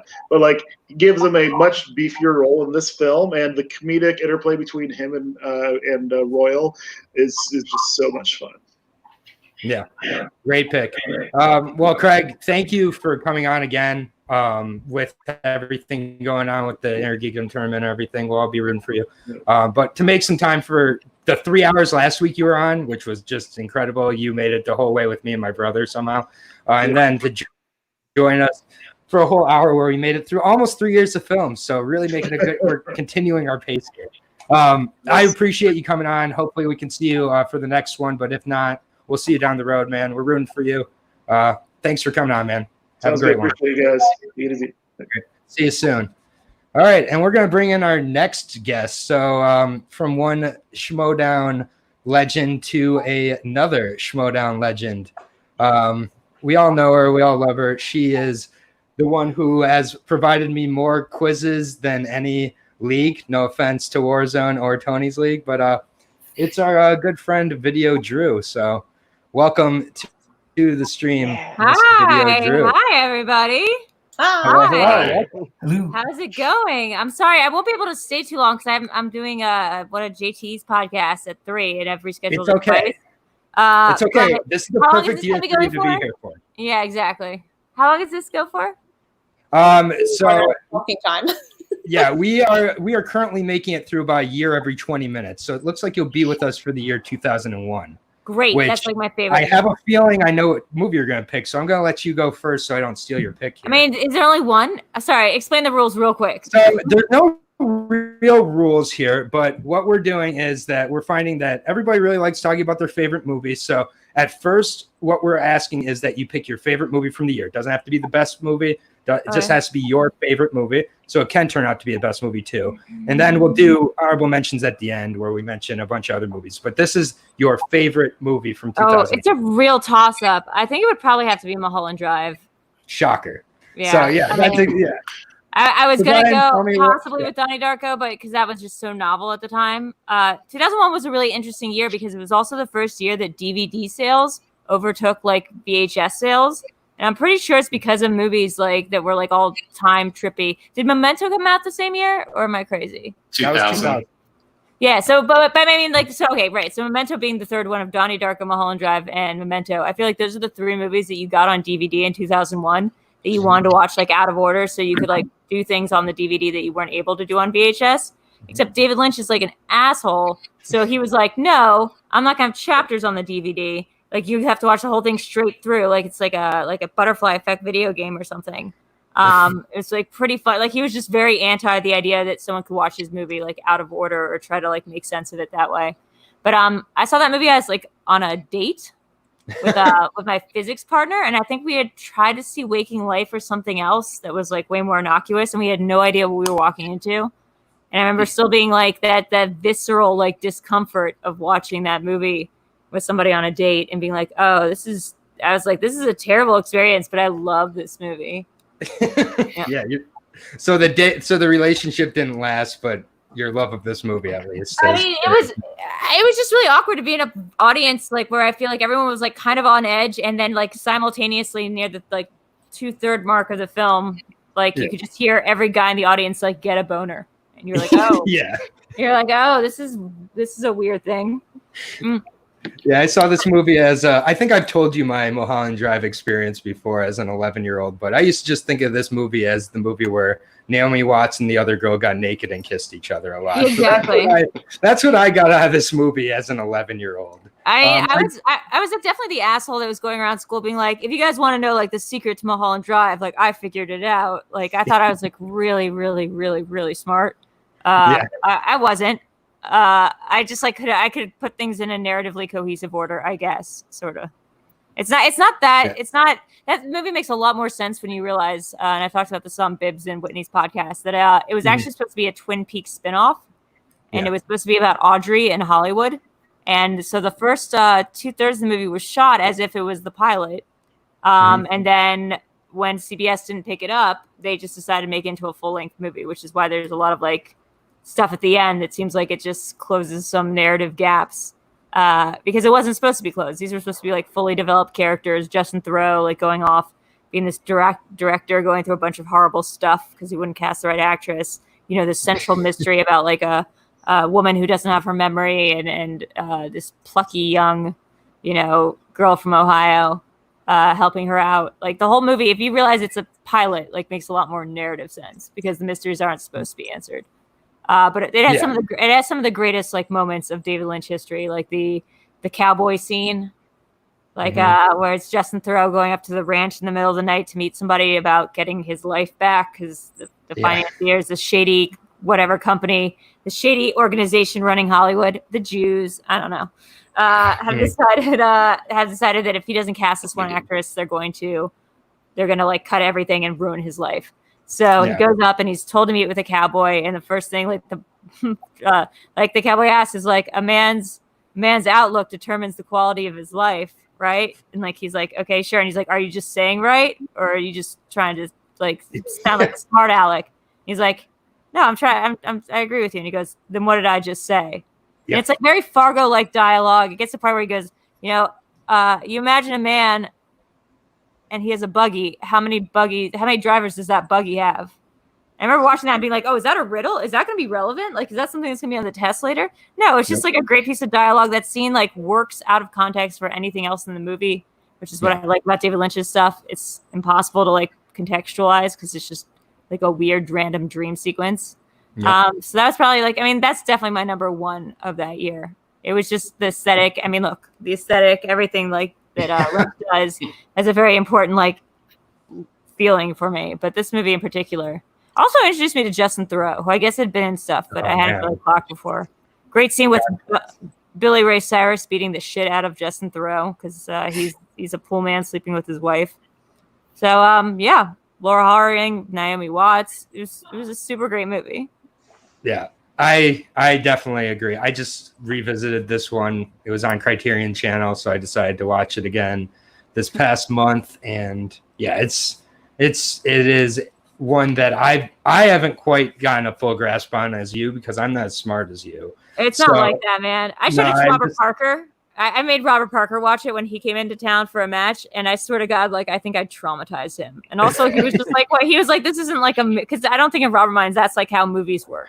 Yeah, like there's no identifiable. Like trying to logically line it up. There's nothing to like get quizzed on because nothing is like contextually make any sense. It's pretty good. Yeah. I've always thought about like requesting this to be a quiz, and then I realized it'd be impossible. Yeah, there's no context.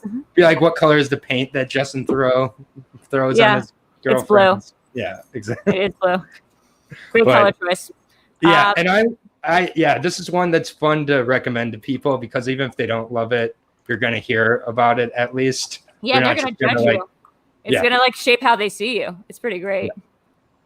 Anybody else have any thoughts on Mulholland Drive? Anybody else seen it? I've never seen a Lynch film.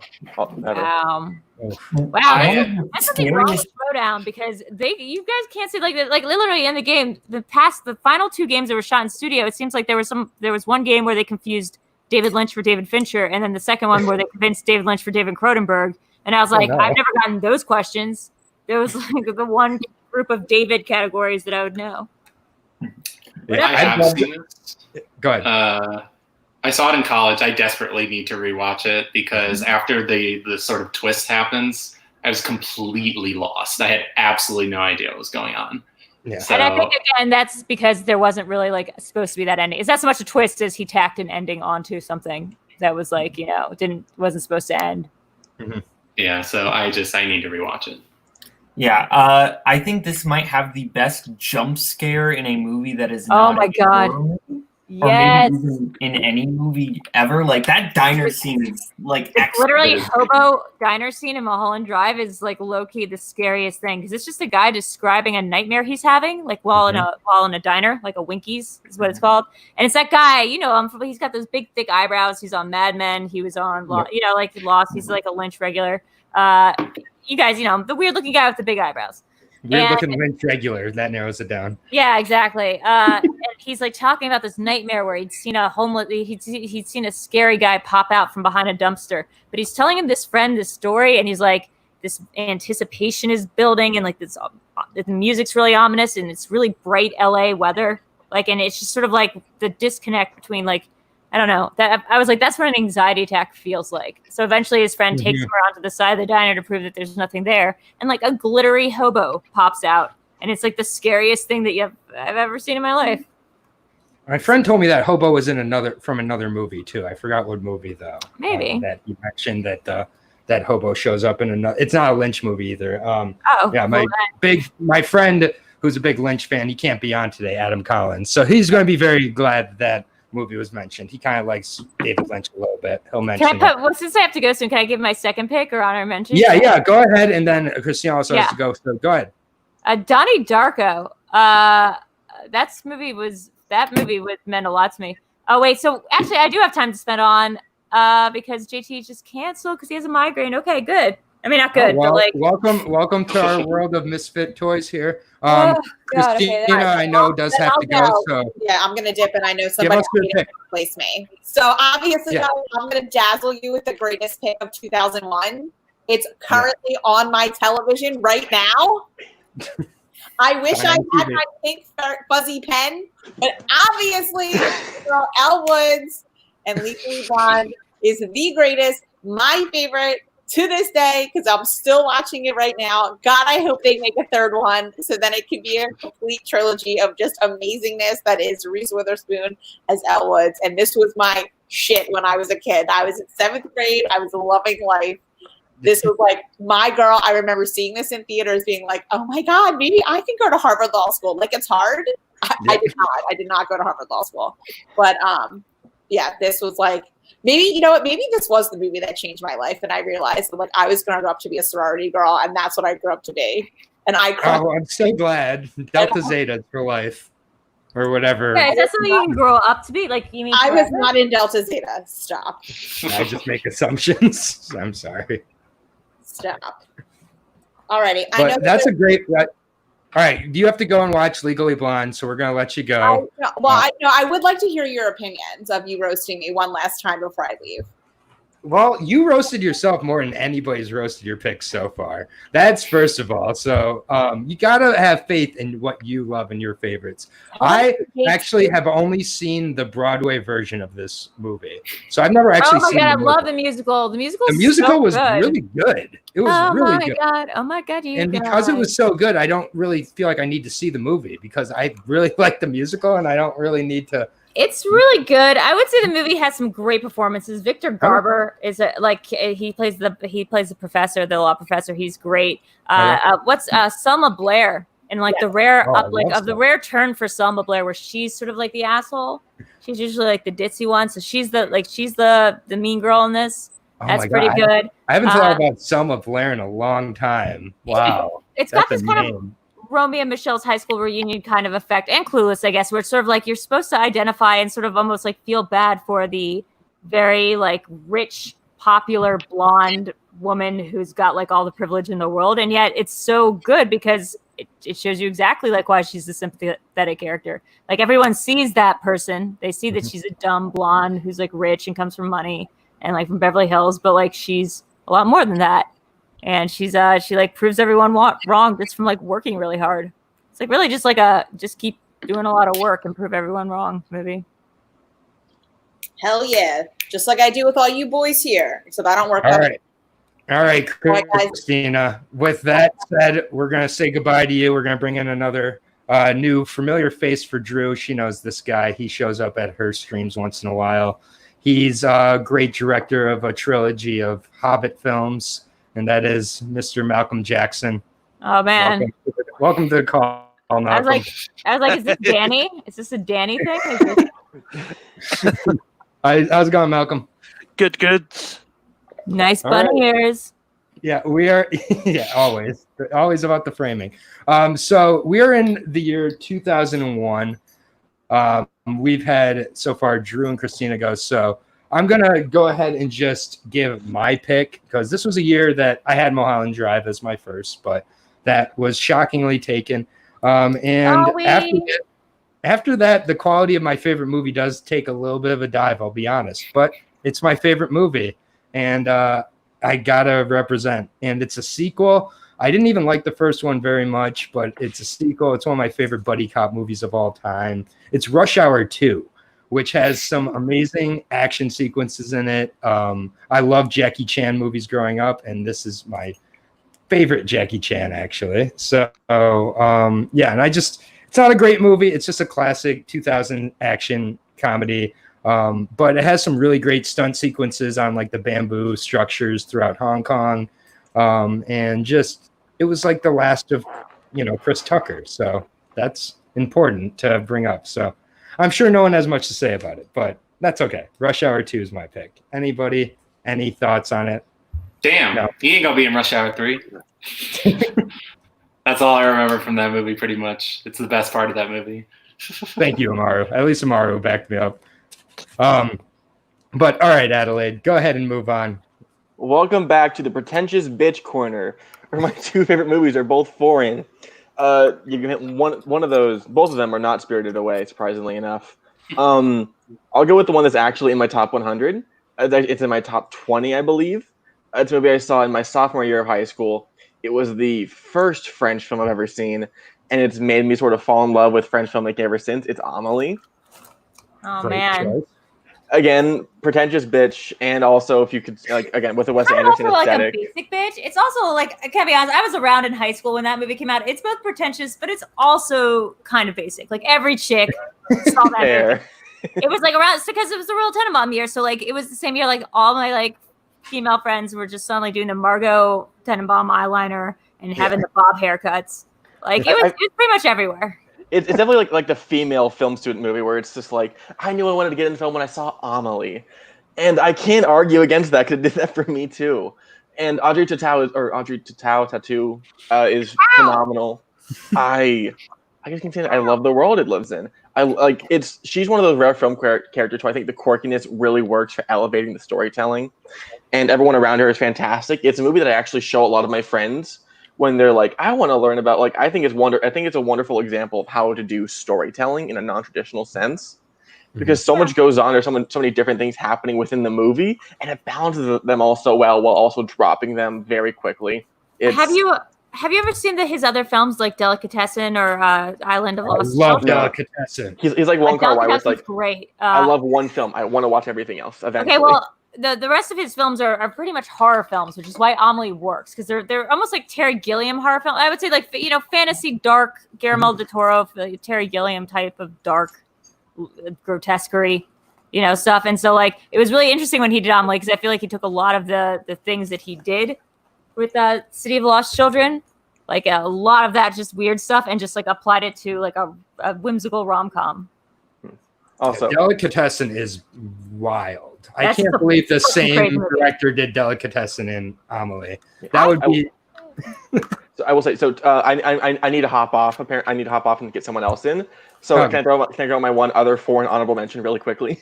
Yeah, go ahead. All right. So my other foreign one is Y Tu Mama Tambien, which is also my favorite Spanish film. I love road trip movies so much, and this one with not Benjamin Bratt. Is it Benjamin Bratt? No. Benjamin Bratt and Y Tu Mama Tambien? No, it's Gail Garcia Bernal and Diego Luna. Diego Luna, that's what I'm thinking of. Right. Benjamin Bratt and Diego Luna are not the same. My brain is not functioning. It's going. Yeah, you're still thinking about Miss Congeniality. I think so. Right. That might be it. Or like The West Wing. Was he on The West Wing? Well, Adelaide, on that mic drop, we're going to say goodbye to you. You can go revisit Benjamin Bratt films. Thanks for coming on. We'll see you soon. Okay, bye. All right. This has been a weird year of 2001, so why don't we just bring in another guest here? He's another Schmodown regular, also a human being and a great guy. He gives me plenty of good movie recommendations on the Criterion channel. That's Mr. Paul Oyama. So, what? Welcome to the call, Paul. Hello. I missed the Benjamin Bratt talk. I thought we were going to start talking about Blood In, Blood Out, but, I guess I missed out on that. No, we were talking about how, Diego Luna and Benjamin Bratt are basically the same guy. Halle Berry and Jada Pinkett Smith. Yeah, I have no room to talk. Yeah, seriously. If you want to explain what happened, we had a Scream 2 quiz, and the question was, who is the first, who was the actress who had the opening? Yeah. And I went, well, this is easy. She's on the poster. And I wrote, Halle Berry. While Janine was on the call also. This is like... Who was on the call. The point was that I was so proud of myself and so sure. And I saw the comments before I picked up the answer. So I saw, and I was like, I can't change it. Like, it's the honor system. I'm just going to have to go with the fact that I said Halle Berry. Yeah. Jesus Christ. It's not great. Yeah, that may be worse than Diego Luna or Benjamin Bratt. I've made a couple of those big mistakes recently, like big ones. Yeah. All right. So at this point, Jake, have you gone? I've lost track at this point. Okay, so the only people who've gone are me and Drew, and then like 3 other people. 2001. We're gonna keep talking about here. Jake, go ahead with your favorite movie of 2001. Okay, I'll be quick. I'm not going to be classy with my pick. I'm picking between 2 movies that I watched obsessively back in the day. But I'm picking between 2, but I'm going to pick the one that is, I think, more underrated, and I'm going to go with A Knight's Tale. Great film. Really great film. I watched this movie every time it came on TV. something about it I just really loved, and I think Heath Ledger, The Dark Knight is he's amazing in The Dark Knight, but this was the performance of Heath Ledger's that was always closest to my heart, because it's basically a sports movie in medieval times, and and it has it follows a lot of the sports movie tropes, but it's dressed up like jousting. And also I saw this movie before I read Canterbury Tales in high school, so seeing Paul Bettany as Geoffrey Chaucer is like, okay, Geoffrey Chaucer is not like this at all. Who's the bad guy? Who's the bad guy in it? It's the guy. Rufus Sewell. Rufus Sewell. Dark City's Rufus Sewell. Yeah, I love him. Yeah. I wish he had been more stuff. He's such a consummate bad guy. He's a great bad guy in this. Great. He's just the perfect tool. What I loved about this movie was, what I loved about this movie specifically, though, was that it had that anachronistic thing that Moulin Rouge did very well, which was incorporating new music and new sort of it's that anachronistic thing where it's old timey, but they're all talking like normal, and then they reference stuff. Like Pan, my favorite example of that. Pan stole from Moulin Rouge because it's the same exact song that they took, and it was like Nirvana's "Here We Are Now," right? It's the same song. I need to watch that movie. So it's the sports movie thing where they use modern music. So they play "We Will Rock You." Yeah. And it's sort of to get you into the mood of what it was like for these people to watch these events. Mm-hmm. Yeah. And it was just like a sporting event. So in that sense, the anachronistic soundtrack really adds to it. And this is just, this movie puts a smile on my face every time. Yeah, that's the kind of movies I want brought up here. A movie that's a great choice, Jake. I'm sorry that my choices are too pretentious because I like. Well, I mean, it was so to come on and just say Mohammed. Motion to ban the word pretentious from the stream, please. Yeah, maybe motion pass. Because my tastes are esoteric. I wouldn't necessarily call them pretentious. It's not like the movies make very much sense or I think they're very highbrow. They're just weird.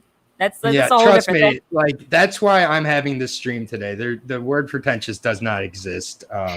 Nerds. Movies are life. So, I've been on for an hour and a half talking about 2.5 years of movies so far, 3 years maybe.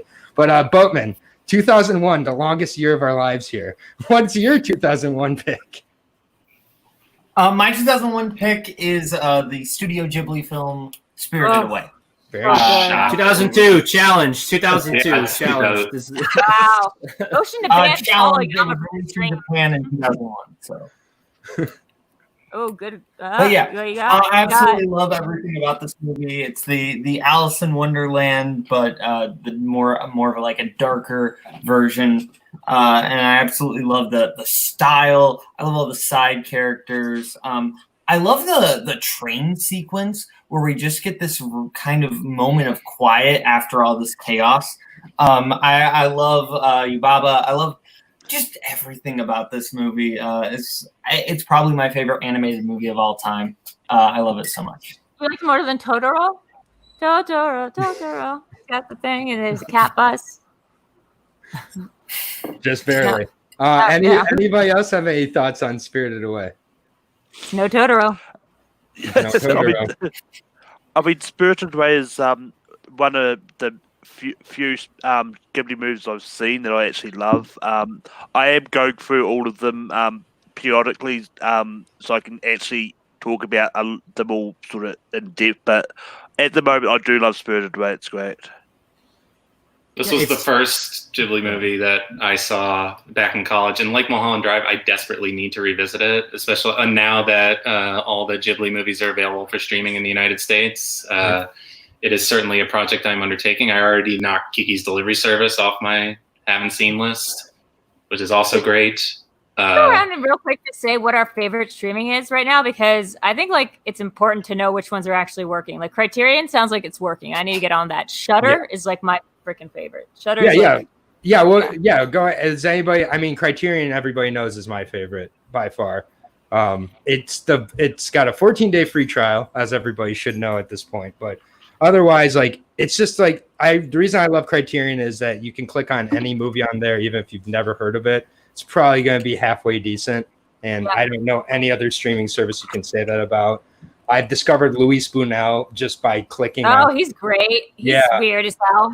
Yeah, and it's just like I mean, it's happened over and over again on that The- channel. So like Critique that's something with the bourgeoisie, right? He did that dinner free- one where, yep, they, that was where they can't leave the dinner. Yeah, that's pretty good. Yeah, I mean His it's last movie, I think, actually. Really? Yeah, it was one of his last movies. I think he had one more after because it was the end of like his like bizarre trilogy that started with Milky Way, which I just watched last night for the first time. Really He's such a weirdo. Yeah. God. But that would be my favorite. And then Prime I think is just solid for Prime's solid. Prime's solid because it lets you do a lot of stuff. Plus, it like pulls in from a lot of the stuff, so I can watch Shudder on Prime and BritBox, which is actually also pretty good. And Yep. but I like Shudder because it like curates. So they'll have like Kumail Nanjiani, like come in, or like Rob Zombie or somebody, and just say their 5 favorite horror movies and put it in a thing. And they categorize their curation style of categorization. Is their taxonomy is pretty good. Anyway, that's too off topic, but It's okay. anyone else have any suggestions? I'm taking them. No, I think HBO Max is pretty good. I think like it has a lot, not a lot, but it has like a pretty sizable collection of TCM stuff on there. So they have like a bunch of they have some Buñuel I think on there, some Kurosawa, Bergman, sort of a lot of the more general classics and foreign stuff that sort of is like a your first tipping point into diving into that world. And then plus obviously it has Studio Ghibli. It has like a bunch of different curated sections that are like this. This is just for Looney Tunes or just for this or just for that. And I think it's going to grow as time goes on. I think they probably will absorb a bunch of other HBO stuff into it. Obviously they have all the HBO shows too, so that's great. Like Watchmen is free there this weekend. Yo, Watchmen. Sorry. But so yeah, that I think that's a great one. Criterion is probably also my favorite. I use a bunch of different ones though. Like I got Hulu at a pretty good price, and Hulu is like honestly is really good. Their movie selection's great. They have all the Neon stuff go straight to Hulu. Is essentially right after it comes out. They have Portrait of a Lady on Fire and Parasite and a bunch of other stuff. So it's like Hulu is also pretty strong. And I got it at a good price during Black Friday last year. So DC Yeah, app I is got doing it Hulu good. for- Go ahead. Yeah. I got Hulu for like $12 for the year, so I agree. It's more than paid for. Like, all right, back to 2001, so we can get through this year. yeah, I just want to Malcolm- real quick say a thing about Spirited Away. Yeah. As many people probably know, Studio Ghibli is like one of my great loves in the world. This is actually not one of my favorite personal ones. It's a great, amazing movie. There are just probably 5, 6, 7 movies that I connect to on a much deeper level in terms of Studio Ghibli output. But I do think it's an amazing entry point for people into the world of anime in general. I think it's weirdly accessible for a movie that's super weird. It's easy to watch as someone who doesn't have a lot of familiarity with the whole thing. And also the English dub is great. So it's not something that I'm like, you have to watch it with subtitles, because I think that the voice cast is really great. Do they have like a famous voice actress for that one? I can't remember. Do they get people?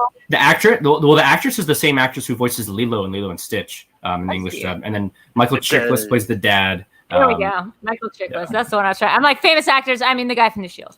Yeah. All right. Okay, go ahead. I think Malcolm's next, right? Yeah, Malcolm's next, and then Paul, you'll close us out for 2001. Then we can move on to 2002. For 2001, I know a lot of people probably expecting me to say one thing. I'm not going to say that. My favorite movie of 2001 is A Beautiful Mind. This is probably one of my favorite Russell Crowe performances. I know there's a lot of people that really don't like this, but I just I enjoy this. This is a fun one. It's one of those ones that's I've got more. So my enjoyment of it was more for when I went to see it when it came out, because this is one I actually would see for my birthday one year with my grandma, so it's got that little bit of a personal connection to me. But this is one I go back to a lot, and I do enjoy this. I haven't seen it. I got It's, halfway, and I couldn't. It's one of my It was so least bad. favorite best picture winners. I think it's like reasonably entertaining, but I think it's like the ultimate, like, this is the kind of movie that won Best Picture in the 2000s sort of symbol for me. Ron Howard. It's Ron Howard, Russell Crowe. Yeah, It's like very. mental I think illness. it's very It's like, simple and straightforward, and like I think John Nash deserves a better movie, quite frankly, just because he's such a fascinating person. I just personally not really that into it. I think when I first started watching movies, this was one that I really loved. But then when I went back to it, I was like, ooh. This whole cast super just big. sounds like a fake. This whole cast just sounds like a fake, like Oscar movie with real people. Like Russell Crowe, Jennifer Connelly. She's great in it though. Jennifer Connelly is amazing in the movie. I will say. I know, but it's just like that cast just seems like we're gonna make an Oscar movie in 2001. Who are we gonna put in here? Did Paul Bettany and Jennifer Connelly meet on the set of this movie? Because they are together, or at least they were for many years, and it was a big year for Paul Bettany. He must have been feeling real good about himself after 2001. Yeah, do Wimbledon and like very little else, but yeah. I wonder if they bet, on the set of this. Any other thoughts on Beautiful Mind before we move on to Paul to close out the year 2001? We'll say it's not the worst of like the problematic biopics about famous men. Like you could have. No, it's probably not even in the pantheon, but it is in the discussion, at least for me. Yeah. Like I'm just not crazy about it. That whole I see dead people, but it's not dead people. It's just like my crazy brain. Like That's I like when that. I was out. Oh really? I like that. I was like, oh, that's cool. That was it. I was like, I can't watch this anymore. This movie just was manipulating me from the moment it started, and I was just like, hell no. Which is a big thing in movies that year, like of that time period. It was like after Sixth Sense and like stuff. People were like, "Oh, you know what? Every movie needs a thing. It needs to have a thing on it, well, button." All right, Paul, go ahead and this is a lot of pressure because it's like I want to go with one that is like one of my favorite movies, but also it's super obvious and like everyone already knows about this movie. Sort of want to go in a couple different directions, but we've kind of covered a little bit of that ground. I'll just be honest with myself. Ocean's 11 is by far my favorite movie of 2001. I've probably watched it 40 more times in my life. The Ocean's trilogy actually is like maybe my favorite movie trilogy of all time. I've watched those constantly all the time. I just find the cast so much fun. Brad Pitt eating in literally every scene a different snack. Love that. I just love the dynamic between all the different members of the crew. I love seeing Elliot Gould get a modern film role that sort of really allows us to see the kind of film star he was in the 70s. It's just so much fun. And Soderbergh just understands pop in such a satisfying way. Every time he makes a big budget blockbuster movie, he just gets it. Like everything is so snappy and so quick, and it's not overly derivative. It has its own sort of stylistic flourishes. There's that great part about we're near the fountain where the camera's panning to all the different guys. I will say it, as many people as know also, Don Cheadle in this movie is awful and doesn't ruin it, but does not improve it in any remarkable way. You think his accent was bad? The accent is particularly bad. The performance in general, I'm just not crazy about. Also, Don Cheadle, just not crazy about as an actor, as people might know about me. But yeah, love this movie. Could watch it any day, any place. It's such so fun, and that is sort of what big blockbuster movies should be. You can tell they had so much fun on set filming this thing. Nice. Anybody else have any thoughts on Ocean's 11? I almost picked it, but I knew Paul was probably going to because I know he loves the movie, so I went Spirited Away.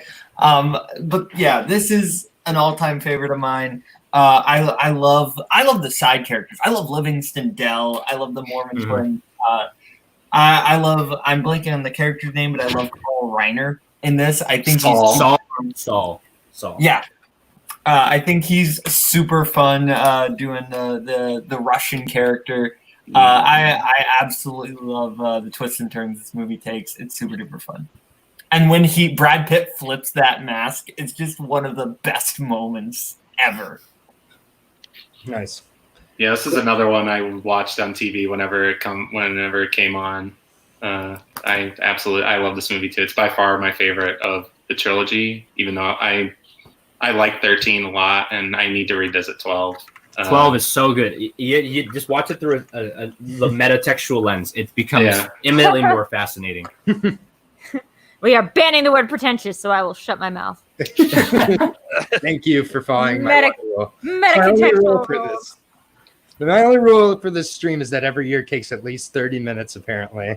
And I now have a couple of hours to kill. So hey, well, welcome to my stream. So a couple of honorable mentions before we move on. I'll just say a couple of mine. Joyride with Paul Walker and Steve Zahn. I really loved this movie growing up. Hey There, Candy Cane. I still love this movie. So I haven't seen it in about 20 years, so it's probably not great. But Joyride and Shallow Hal, a movie that as I've grown up, I realize how offensive it is. But as a kid, I loved everything about this movie, actually. And yeah, I didn't realize how much it kind of went against the message it was trying to say. But Jason Alexander plays a really good dick in this movie with us. Tony, it's weird because it has Tony, what's his name? That motivational speaker guy. Tony Robbins. Playing himself, Robbins. but in this version of reality, he's also a hypnotist. It's like real weird. Yes. I mean, it's a really weird movie, and it's like then that Amy Schumer movie came out last year that basically was Shallow Hal again, but you know. Yeah, but it was like and that was also awful, and it had some issues, problematic, but at least it was from her perspective. I guess. Well, I like the more problematic version, so those are my two honorable mentions. Okay, I got a couple. Hedwig. Okay. Hedwig was like a big thing. I remember like hearing about it from my friend first who had seen it like off Broadway, and I think it was just like most people's first. It was just so random and it was so out there, but it became such a cult hit.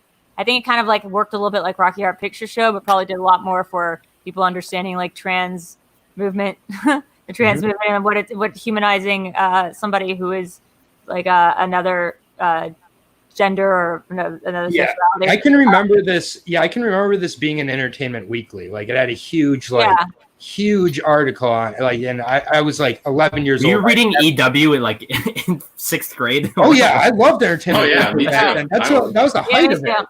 That was the height of it. But yeah.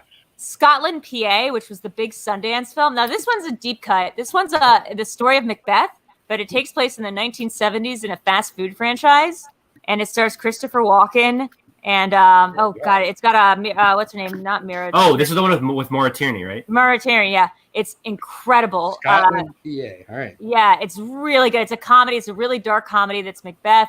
But what if he was trying to take over like a McDonald's? Macbeth and McDonald's. That sounds incredible. It's really, really dark. It's very, very funny. And it was directed by a friend of mine. Also, Donnie Darko, obviously. That's going to be something. And I'm going to go basic with it. Moulin Rouge. Nice. Yeah, Brian will love that. Brian in the chat will love that. Moulin Rouge is a great film that did a lot of stuff. Wet Hot American Summer. That's it. That's the first one was Wet Hot American Summer. Incredible. Wet Hot American Summer was Chris Melody and the Mixed Vegetables is like one of my favorite movies of all time. What'd you say? Dick Cream. I'm about it. Yeah, when I saw that movie, I peed myself laughing. Yeah, that's such a nice surprise the first time like seeing that movie, because I saw it with no hype. I think it was on Comedy Central at like midnight one night or something. I was just like, oh my, this is everything I love in a movie. Like, when is it going to turn into like a cheap Skinamax like ripoff in the middle or something? Like, I was like, the part where Bradley Cooper has sex with Michael Ian Black, like a really intense, just gay male sex scene in the middle of that movie. It's amazing. Also, Zoolander was great, but I don't want to take everyone. That was my honorable mention. Go ahead. Sorry, I'll stop saying movies. Go ahead. All right. Any other honorable mentions? I'll just go real quick. I got 3. Gosford Park, which is a perfect upstairs downstairs sort of British mystery thriller. Love. One of my favorite Altmans. Really good. The Devil's Backbone, which is by far my favorite Del Toro movie. Horrifying and beautiful. And then Millennium Actress, which is an incredible Satoshi Kon anime film that's only like 75 minutes, but it's like such a trippy, wonderful experience. Phenomenal. Would highly recommend. What else did that guy direct? You said who's directing? Perfect Blue, Satoshi Kon, Perfect Blue, Paprika, some of the sort of alt anime sort of stuff. Eric would love that. If Necronic's watching, he's going to love that. Hi, Eric. He's probably watching. I hope so. I love Eric. Jake, any other honorable mentions for you? Or did you take them all? Yeah, they took mine. I was going to pick Zoolander and Devil's Backbone. But other than that, where do I want to go here? Okay. I'll go Frailty. Oh, great movie. Nice pick. Great film. It's a great movie. And I think this was the first real proof that Matthew McConaughey could act. Yeah, or that Bill Paxton could be like such a great fucking director. Whoa, have you not seen him with Time to Kill? Are you kidding me? Now this is another level. This is another level. I don't hate Time to Kill. R.I.P. Joel Schumacher, by the way. Yeah. So Frailty, and then another a foreign one that is 2 more. I got a foreign one that is just ridiculous, but it's so entertaining. It's called Brotherhood of the Wolf. Okay. Oh, I've seen that. It's like a French monster movie that also happens to have martial arts in it. Yeah, it's really good. It's real good. I promise you will never see a movie like this. It has the guy who plays Zero in John Wick 3. Mark Dacascos. Yeah. He plays the sidekick to the main guy. Yeah, it's just a really unique movie. And then my other one is Session 9. Yes. Which Great I think is maybe my favorite found footage horror movie ever. Yeah. Probably same. It's legitimately creepy. Top like three. Yeah. There's a couple I really like, but I haven't seen this one. So I thought Sacrament did it pretty well. That one was pretty good. I like yeah. And I like the Gareth Evans segment in VHS 2 is my other favorite. Oh yeah, well yeah. Just that. All right, Malcolm, what you got? Yeah, I've got a couple here. I'm probably going to bring up a lot of the like big picks that didn't come up. Shrek, Spider-Man are both great. I also like Harry Potter and the Philosopher's Stone and Fellowship of the Ring. Yeah, I was like, how does nobody in this inner geekdom group is going to pick Fellowship? Okay. Hey, I'm not. I was leaving it for Malcolm. Yeah. He's our only hope here in that. Do you have any, Boatman? I've got two. One, this is a movie that a lot of people hate, and I feel like it kind of gets unfairly lumped into a lot of bad comedies. I really like Not Another Teen Movie. Great movie. Great movie. I think it's. Okay, thank you, Brian. I think this one kind of works. Like, it's not perfect, but I think there's a lot of like really clever commentary, unlike the 80s. I love the airport scene at the end where he just keeps quoting other movies, and then he actually says something genuine, and she's just like, "That's from the Karate Kid. I'm not gonna fall for that." Also, really good sign that like Chris Evans has some like comedic chops, which is something I feel like we really didn't get to know after he became Captain America until Knives Out. He's like a very, very funny actor. Yeah. Absolutely. Yeah. And my other one is She's Out of Our Hair. I love Monsters, Inc. I love Monsters, Inc. Oh, great. Oh, yeah. Yep. No, there's no issues there at all. All right. I'm going to make a little bit of a production decision on the fly here that me and Tony are famous for. We're going to go to 2004 today because oh my God. There's no way we're going to make it to 2009 within 5 hours. And Malcolm and I have a match in about an hour. And Me too. Jay too. And Corey, who's in the comments here. That's totally fine, as long as we're not skipping 2002. You're saying we're going to go up until 2004. No, we're going up through 2004. So if we can just say a tiny bit less about our favorite movies and our runners-up and our favorite streaming services and everything else. It's great. I love this. This is amazing. No, that was not directed at you. That was directed mostly at me. Mostly at me. I'm the one who's supposed to be driving this ship, and it's 2 hours in, and we're four years in. So now we're going to be on to 2002. And my pick for 2002, it was pretty easy for me. I honestly don't love a lot of this guy's movies. He's one of the best directors of all time, though. And that's Steven Spielberg's Catch Me If You Can. I just adore this movie. So no one took my pick. Good. I think it's like the last movie with an amazing opening sequence. I don't know what happened to opening title sequences, but this is the last movie I can. Whoa! Put some respect on the Zodiac title sequence. Okay, fair enough. Yeah, I forgot about that one. But this movie, it really is a throwback, and it's done so genuinely. The colors in this movie, it's one of the most beautiful movies. You can put it on any time, and it will raise your spirits a little bit. I think it's up there for one of my favorite Tom Hanks roles. It is my favorite Leonardo DiCaprio role. Interesting. That's interesting. I'm not a huge fan, but this is a good one of his. This is like one of the first movies I can remember seeing, even when I saw it as like a 12, 13-year-old. I was like, that movie is like a 10 out of 10 movie. It was an instant classic from the second I the minute I saw it. Young Amy Adams. Amy Adams, Very. yeah, she's great in that. I mean, it's a really, really great movie. It's my mom's favorite movie. My mom watches like 5 movies. This is one of them. This and That Thing You Do are 2 of the 5, but still, really good Did she choice. like La La Land? I bet she likes La La Land. She didn't like La La Land. Actually, she said it was hokey. I don't know what she meant by that, but I agree. Hard agree. yeah, like my mom doesn't. She was like that was hokey. That's But okay. I'll get her on for 05 through 10. Just kidding. She hasn't seen 5 movies. But anyways, my pick. Catch Me If You Can. I don't usually like these just such clear cut, clean movies, but this is it's done so perfectly. It's just I saying can't. if it's a non-pretentious movie. I can say that because it's got the word pretentious in it, but it's saying non. Yeah, no, I'll allow it. It's skidding on the rules, but yeah. This is my most basic pick on my list probably, and I'm okay with that. No shame in that. No shame. No. Yeah. What a it's year not- for Steven Spielberg. It's not my favorite Steven Spielberg movie from 2002. That is a whole other discussion for another time. It's great though. I revisited, and I used to not like it that much. I have a weird Tom Hanks thing, but I rewatched it. Oh my god! Who it. doesn't like Tom Hanks? Yeah, you can't just dip into that. There's I like him in like 5 or 6 movies. Anyway, so this is Pause. This is one of my favorites for sure. It's pretty underrated. I think I guess it's not underrated in the sense that a lot of people do love it, but I think that it does deserve to be in his sort of high canon.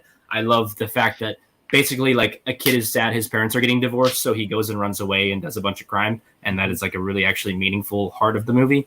I think the 2 of them are phenomenal, and I love the sort of back and forth. I think Leo is amazing in this movie and like does not get enough credit for this performance that he puts in. Truly one of his only likable roles. I mean, you're supposed to like the character and he's charming. That's a great point. Yeah. So for me, Leo to this movie is like Matthew McConaughey to Frailty, where like I was not a DiCaprio fan before this. I can't stand Titanic.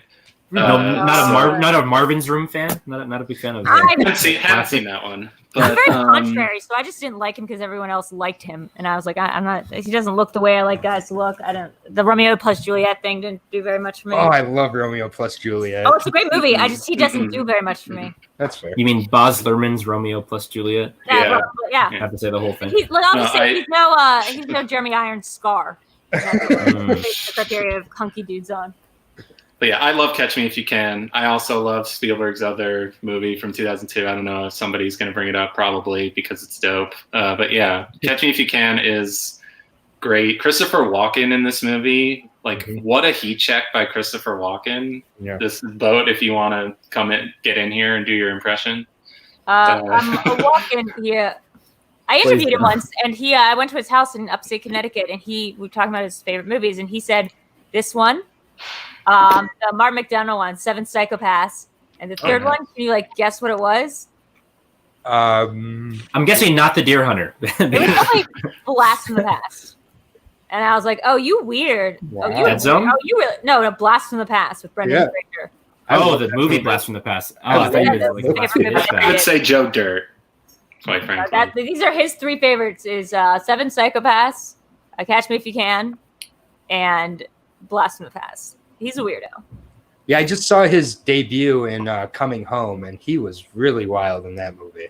Well, he's in Annie Hall before that. Annie Hall was before that. They started introducing in it. Weird. He was a dancer on Broadway and stuff. He was just like a backup dancer. His brother was an actor. He wasn't big into acting, so he's still if you watch him in Pennies in Heaven or any of those, he was in a couple of those music videos that Spike Jonze directed. I think it was Spike Jonze. Yeah, the what was it? The Weapon of Choice. Yeah, Weapon of Choice. Weapon of Choice. It was so good, and you're just oh yeah, he knows how to move his body, and he knows how to act like himself, and that's about it.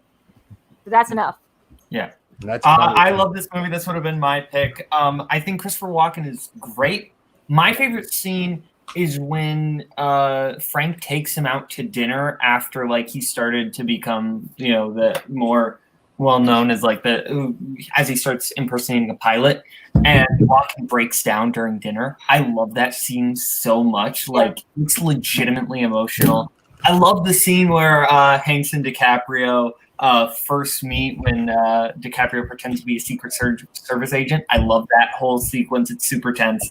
I love this movie. Yeah, I haven't ever met anybody who doesn't like this movie. I think this may be the most like universally liked movie. I don't know if Paul Yama can have a Tom Hanks thing, then I guess anything. But even Paul Yama likes. I mean, movie. are you guys defending Forrest Gump? Like come on. No, come on. but there's other. No, I'm just saying, like Tom Hanks is the world's like nicest dude. It's just how do you not like him?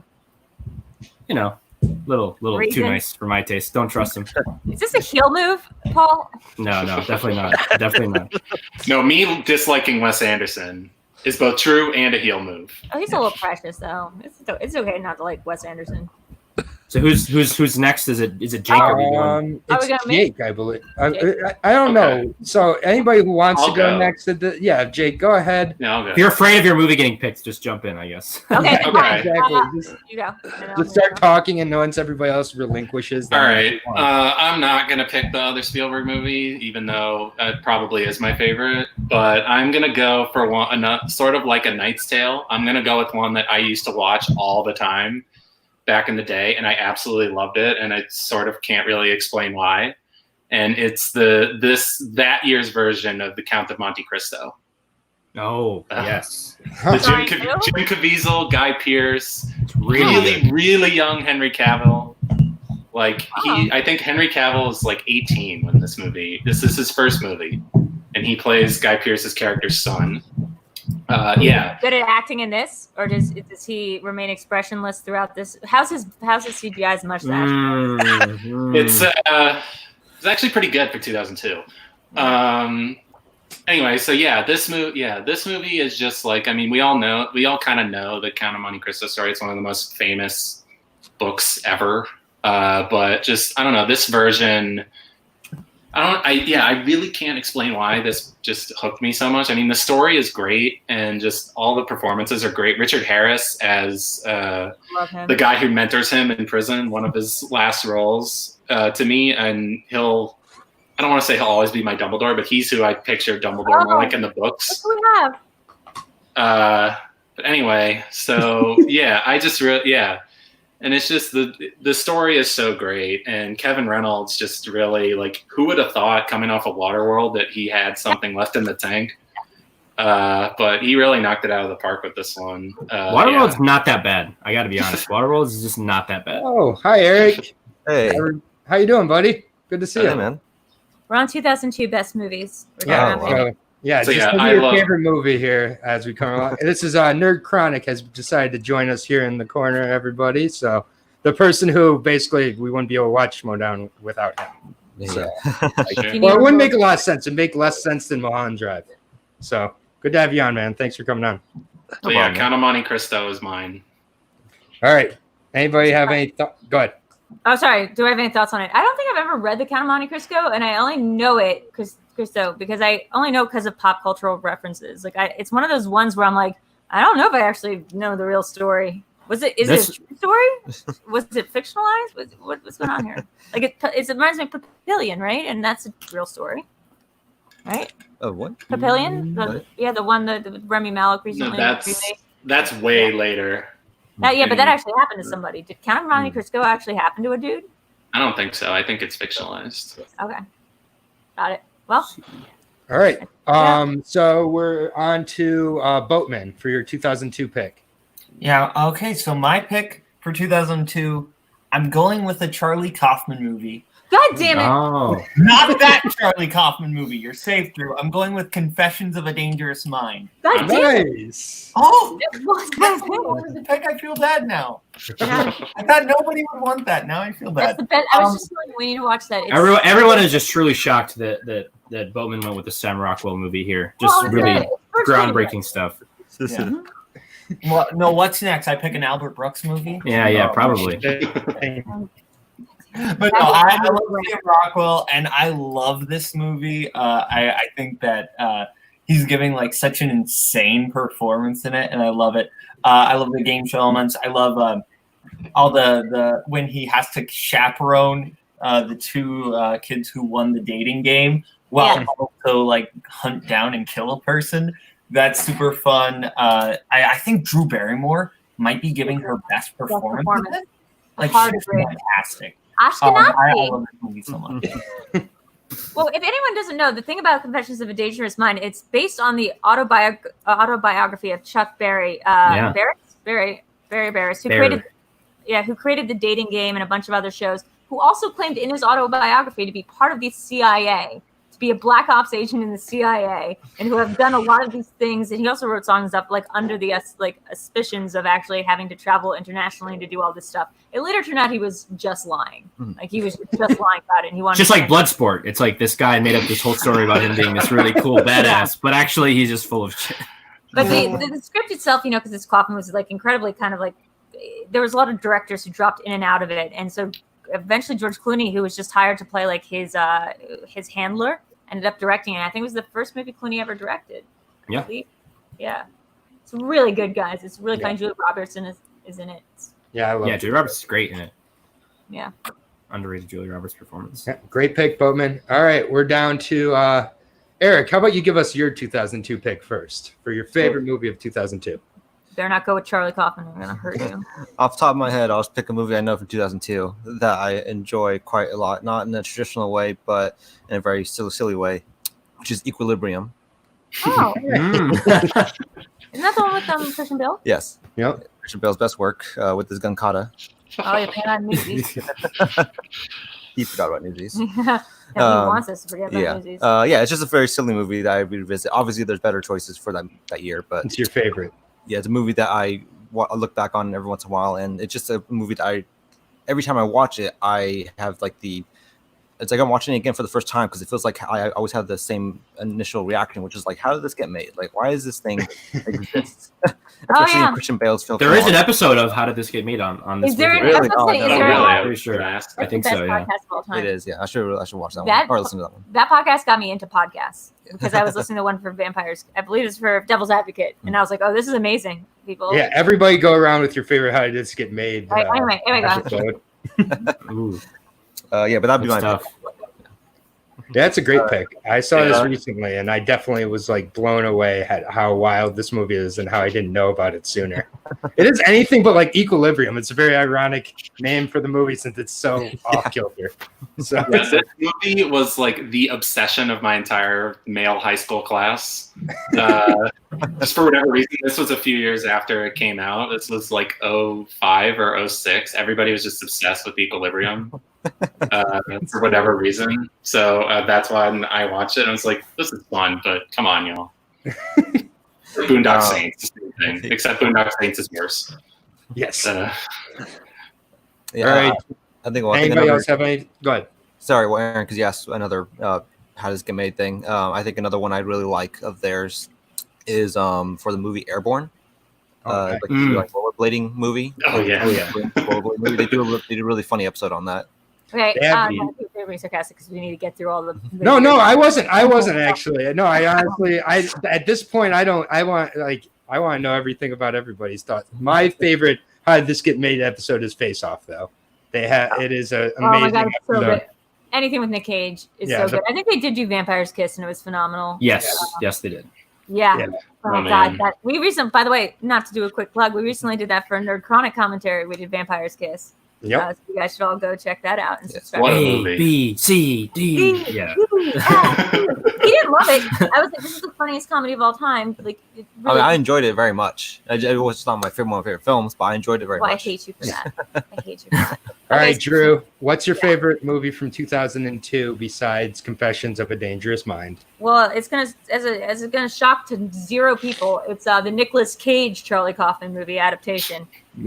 This movie was everything. This movie is so good, and I didn't like it a lot in theaters because I thought it was trying to be too clever by half. I remember that was my review of it as like a 20-year-old.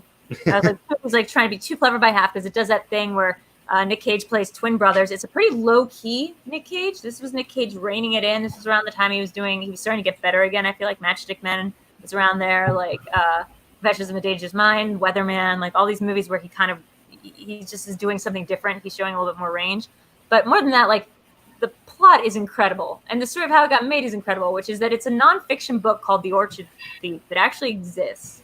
Like that exists. That's a real nonfiction book by New Yorker writer Susan Orlean, and they turn that character into Melrose Streep, and then they turn it into this like, you know, he's trying to adapt that story into a movie, and he can't figure out how, and he's like really depressed and all this stuff. And his brother keeps saying, "Well, add action, add like, you know, drugs, and add sex, and add mystery, and add murder." And by the end of the movie, that's what this film about the Orchid Thief has become, which is Susan Orlean is actually in cahoots with Chris Cooper, with Chris Cooper, and they're manufacturing like a drug that gets you high. Or whatever. It has nothing to do with the book anymore, and it does become about murder and sex and all this stuff. And it has one of the most beautiful, poignant moments of a movie I think of all time, which is when they're in the swamp and Dennis is the other brother. Also played by Nick Cage, is talking to Charlie, and Charlie's like, you know, I've been jealous of you your whole life. That you never Donald, right? Not Dennis, isn't it? Donald. Right, it's Donald. Yeah. Saying like, you know, I felt jealous of you your whole life, that you never seem to care what people think of you. Like you're just going around oblivious. Like, you know, you would go up to this girl and say, "I love you," and even though she was making fun of you, like you didn't even notice. And he goes, "No, I noticed. I just didn't care because it wasn't her love to take away. It was mine to give." And that's like the last thing he says, like before he dies. And it's like this profound moment of like, Spoilers. Sorry, spoilers. Spoilers? Yeah. Is that like terrible? Did someone not see it? No. This is great. Keep going. This is it's why I want this. beautiful. This is what I want. Yeah. Well, look, the thing is, Charlie Kaufman wrote this script. Apparently, this is like the legend. Is Charlie Kaufman wrote the script after being commissioned to just write a movie about the Orchid Thief, dropped this off like a month late, gave no explanation, and then like left town. And then when this, I think, won something, it got nominated for Best Adapted. Did it win Best Adapted? I think it did. I believe so. It's original, right? Isn't that technically That's original right, because right. it's not about the Orchid Thief? Yeah. Oh, well, actually, that's interesting. I can't remember. Let's see. Adaptation, and no, it's not Best Screenplay Adapted. Okay. Because it was adapted from so it didn't win, but it won it won something. Like it won Well, Chris Cooper won. Sorry. Yeah. Because there was the whole thing where he accepted the award as the character, and it was the whole thing. Yeah. Donald, basically, Yeah. like because Charlie Kaufman's weird like that. He was like, "No, I do have a real brother," and like he died during the making of this. Like the blurring of that thing, I love it. So that was one of Nick Cage's best roles. Nice. A great follow up to being John Malkovich, like real hard out the gate. And there's the footage of them on set, like on being John Malkovich, and it's like the fake, like them being on set and them kind of fighting and stuff. Yeah. That stuff's really interesting. Great movie. Great pick. Yeah, I think that we all kind of universally like that one. So, anybody have any thoughts about adaptation, or can we move on? Yeah, so I saw it once, back in 2005, and I didn't really get it just because I was very young at the time. And then I rewatched it earlier this year, actually, and I really fell in love with it. Yeah. I think this actually is Nick Cage's best performance and maybe movie also. I think it's the most interesting performance that he gives, and it's, again, I like that it's subdued, but also there are moments of mania.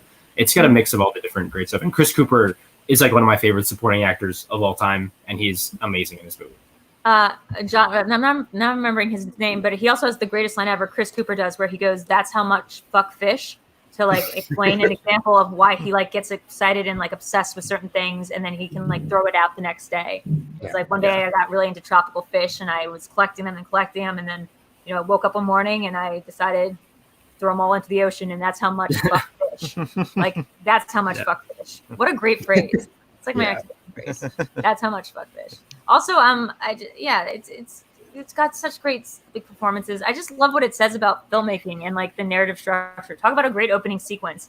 Black screen, and you just hear the internal monologue of him trying to write the script, and he can't do it. And he's like, "I'm such an asshole. Like I'm such a piece of shit. Maybe I should just go get like a donut. No, you don't deserve a donut." It's what it's like to be a writer.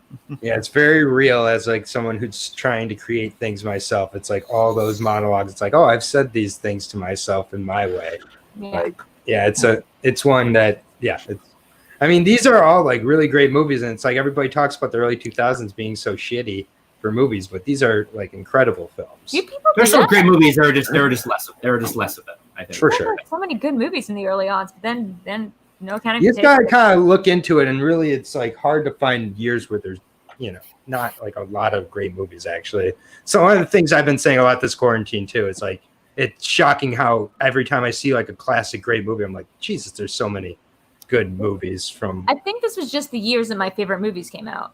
Was the Yeah. problem. Like maybe they weren't the best for all movies in general. Like it wasn't elevated, but these were the years that my favorite movies were coming out. Like Being John Malkovich adaptation, Mulholland Drive, all these fucking films are my favorites. So Yeah. All right, Malcolm, you're up. 2002 is the year we're on. I got to sorry. Yeah. When I got to go back to work, just want to say Okay, thanks for stopping in, Eric. Good to see you, man. So Good you seeing and- everyone. Anyway, my favorite movie from 2002 is after I had to quickly change it after Aaron stole Catch Me If You Can. But, I really enjoyed Van Wilder Party Liaison. I think it's a great movie. And, it's one of the. I mean, well, yes, it's not a ultimately good movie. It's still one that I enjoy watching from time to time. That is a wild choice. Oh my god! You just said it so calmly too. Like what the fuck? Yeah, that. I mean, at this point, most people know my taste, so. Wow, I'm just shocked. Truly, just like, I don't know why you all are surprised, to be honest. I feel like this specific one. Like I would expect other like really random weird comedies, but this is just not one that I expected. Like the hot chick Brother was from this Malcolm year. or something. Yeah. Yeah, this is wow. Wow, this is wild. I don't know if I have many thoughts. All I know about this movie is the Eclair scene, and that's all I want to know about that movie. I'm more of a Van Wilder freshman year guy, but that's that's a whole other thing. There were some like really great like weird comedies this year. This was the Undercover Brother year, right? Yes. That's I something love I that just saw movie. recently. That movie has so much cred behind it. Like that movie has an Academy Award winning director, Academy Award or Spike Lee's cousin directs it. The screenwriter won like an Oscar for the for the Butler? No, not for the Butler. The screenwriter won an Oscar recently. Was it like, Precious? Sorry for. Precious? No, it wasn't Precious. It was something. Was it Precious? It was something. I thought it was something else. It's just. I just saw it recently, and I was like, "How is this movie not more famous?" I know, like people love it, but like it's just so freaking good. Yes, Amaru, someone did say Undercover Brothers. Or just Undercover Brother. The name of me and Amaru's team is Undercover Brothers because we both love that movie. That is the hardest I've ever laughed in the theater is Undercover Brother. 100%. Well, also, I think that movie, Neil Patrick Harris needs to do like a fucking thank you to that movie. That movie was the movie, like Red Dragon style. That's like him becoming. Like that's him playing his last white guy that's not Neil Patrick Harris. Yes. Like, that's his last role of being that character right before Harold and Kumar, right? So like that's right before he like self-realized that he was just Neil Patrick Harris. He didn't need to be a character anymore. He was just Neil Patrick Harris. Like he's essentially just playing himself. Great pull, Drew. I'm so glad you brought up Undercover Brother. I would not have thought that I wouldn't have been the one to bring up Undercover Brother first. 12 Years a Slave was what he directed, what he wrote. Yeah, 12 Years a Slave. Okay. Yeah. Yeah. So any other honorable mentions for 2002? Well, I haven't even gone. So thank you for that. So Christ, this year is. Of course. Okay, sorry. Anyone who knows me knows I'm picking a Russian Ark. No, I'm just kidding. I actually hate that movie. So my pick for 2002 is the delightful Todd Haynes film. It's called Far From Heaven. It is a direct homage to the Douglas Sirk classic, All That Heaven Allows. It is an incredible melodrama. Julianne Moore is phenomenal. I really love the sort of 50s era melodramas, and I love the way that Todd Haynes uses that iconography to sort of alter it a little bit, make it, he obviously Dennis Haysbert is really good in this movie. I just love that Todd Haynes takes this like old sort of esoteric sort of style of filmmaking and brings it into the modern world, and just brings such pure emotive storytelling. And I think a lot of directors are afraid of going for really big emotional stakes and making it obvious, but I think that it's so well realized here. And I love, again, I love the way that he harkens back to that era. I think about the movie Safe like every day now. Like Todd Haynes is Safe. I'm like, oh yeah, well we ended up in that movie. Like we ended up there, didn't we? We kind of. There are so many movies that you can view through the quarantine lens now. Or just the modern lens. Like it's just so hard. It's hard for me to watch any movie right now because I'm like anything sounds like a utopic like ideal. Like Yeah. even The Purge, I'm like, that movie just seems like better. Like they've got their shit on control. It's one day a year, not every night, and you're allowed to go out during the day. Like every movie just seems like a utopic deal. Seriously. I've never even heard of this movie, to be honest with you. So Really? I added it to my list. I love going into movies knowing less about them. So that's great. I'll let you know after I watch it. Probably like most of your recommendations, I'll love it. So a couple honorable mentions for me, unless anybody else has anything to say about Far From Heaven. I'm not trying to step on, but okay. No. I figured Malcolm had a lot to say about it. I'm shocked. A couple of honorable mentions for me from 2002. Another Mel Gibson. I'm just a Mel Gibson show here. Signs. I loved it. I really like this movie. Really? Yeah, I really like this movie. I haven't seen it in about 15 years, but I really like it. It's my favorite M. Night, but yeah. The Mel Gibson it part is of my Oh favorite my M. Night. god! It's my favorite M. Night as of now, but I would have to go and revisit Still it. Team Unbreakable. Yeah, and then The emotional stuff is just so good. It, like when he grabs the kids around him, it just like that breaks me. Even though I hate Mel Gibson. But. Yeah, I mean, I don't like Mel Gibson, obviously, as he doesn't like my tribe, but still, like his movies, I like a lot of his movies. So that's one, and then also Punch Drunk Love. Great one. Yeah. Great pick. I was wondering when someone was going to bring up Punch Drunk Yeah, Love. as a possessor of a hell of a lot of manic anxiety, I feel this movie every bit of it, and it is just it's so emotionally effective for me. It's the only Adam Sandler movie where I really like him. I'm a huge Adam Sandler so fan. unlikable usually. Yeah, I love a lot of his roles. I think this probably would be my favorite of his, though. It's really it may be my favorite PTA, but saying my favorite PTA is a little redundant because most of it is. So, well, I have you to thank for making me rewatch it for our FPTL match. Yeah, no problem. And it's great. Yeah. Do you have any others?